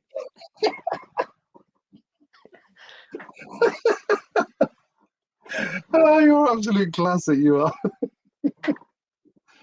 It was about something like £2.80 a tin. About £3 a tin it was. Yeah. But 16 tins, you know what I mean?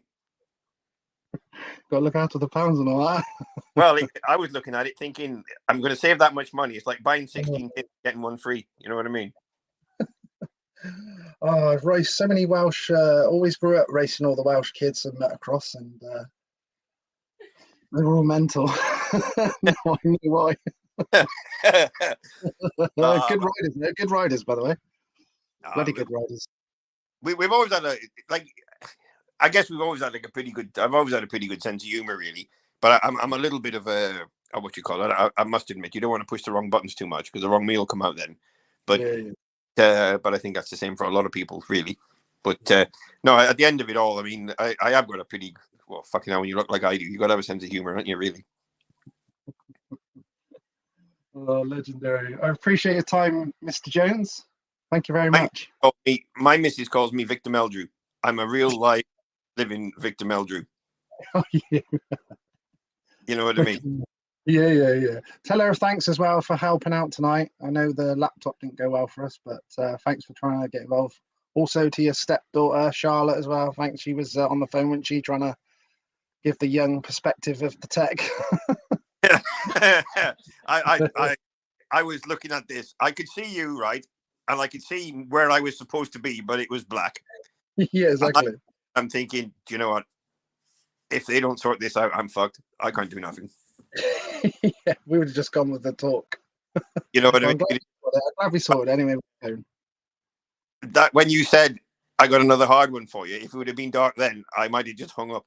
Yeah, done that chow. I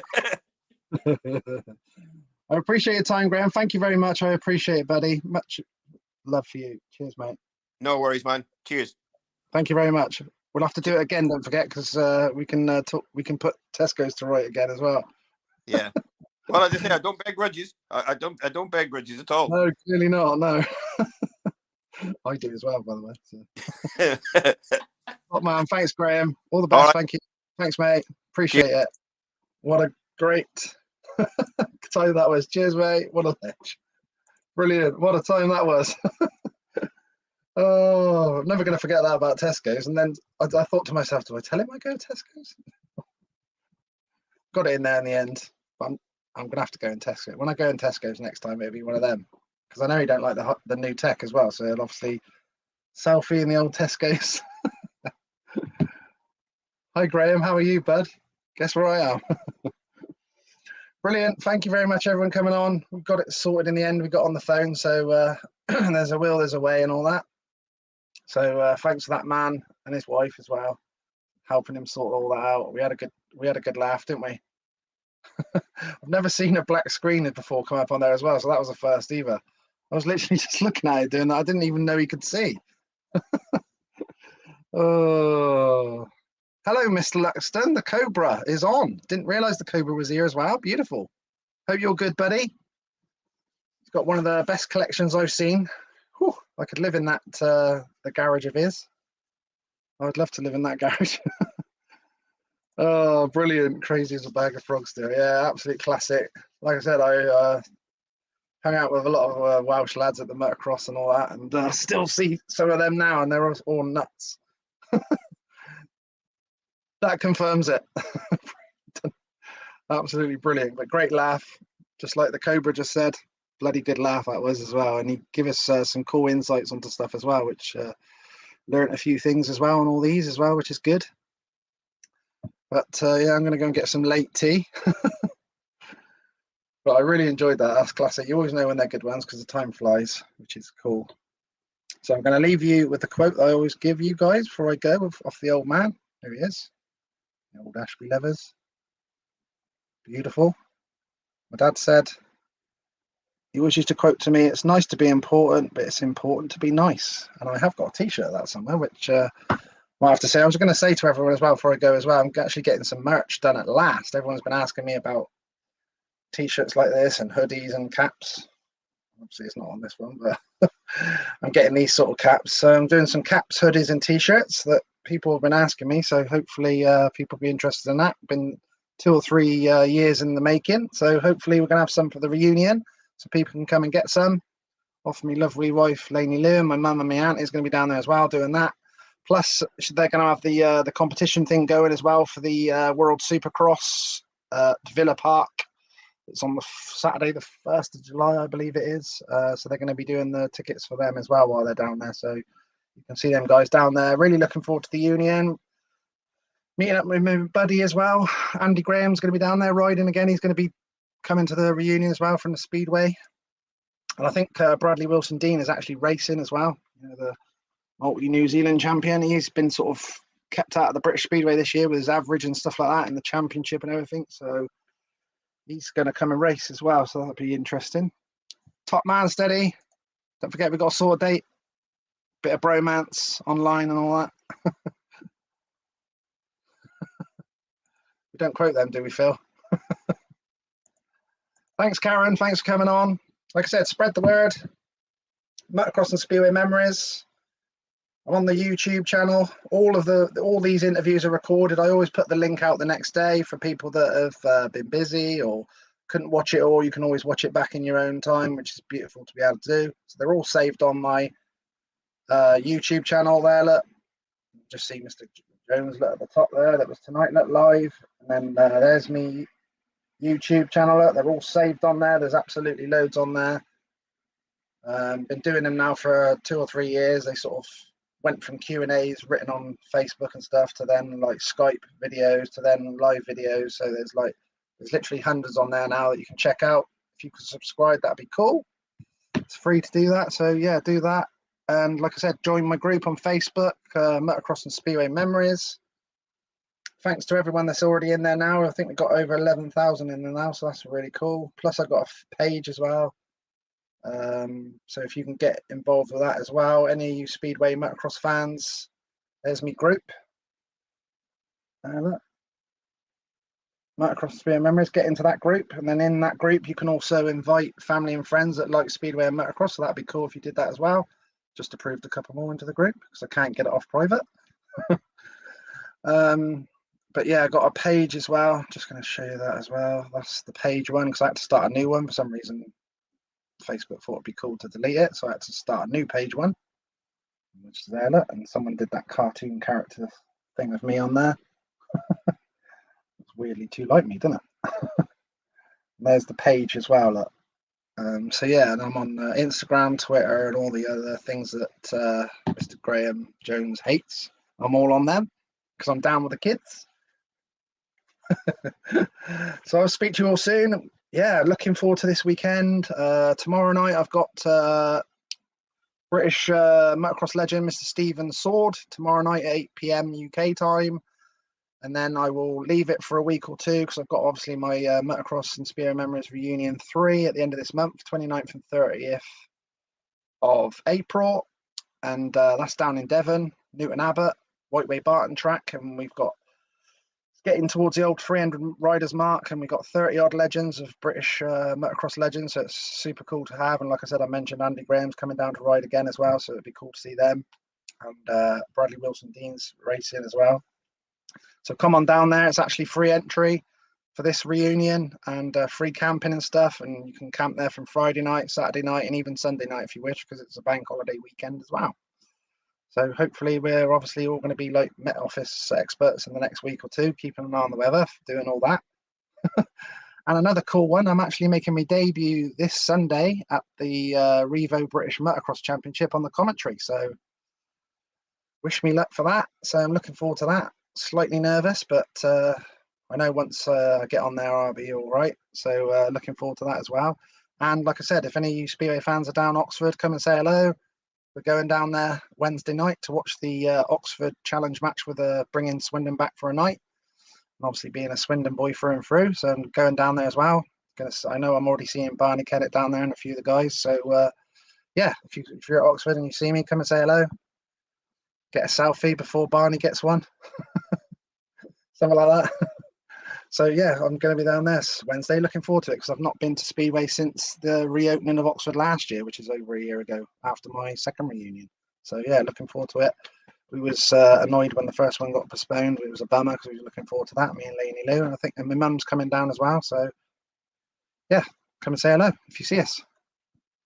Thanks all, much appreciated. Good night and God bless. Ciao. See you all soon. See you tomorrow night if anyone's interested in the Motocross one, 8 p.m. UK time.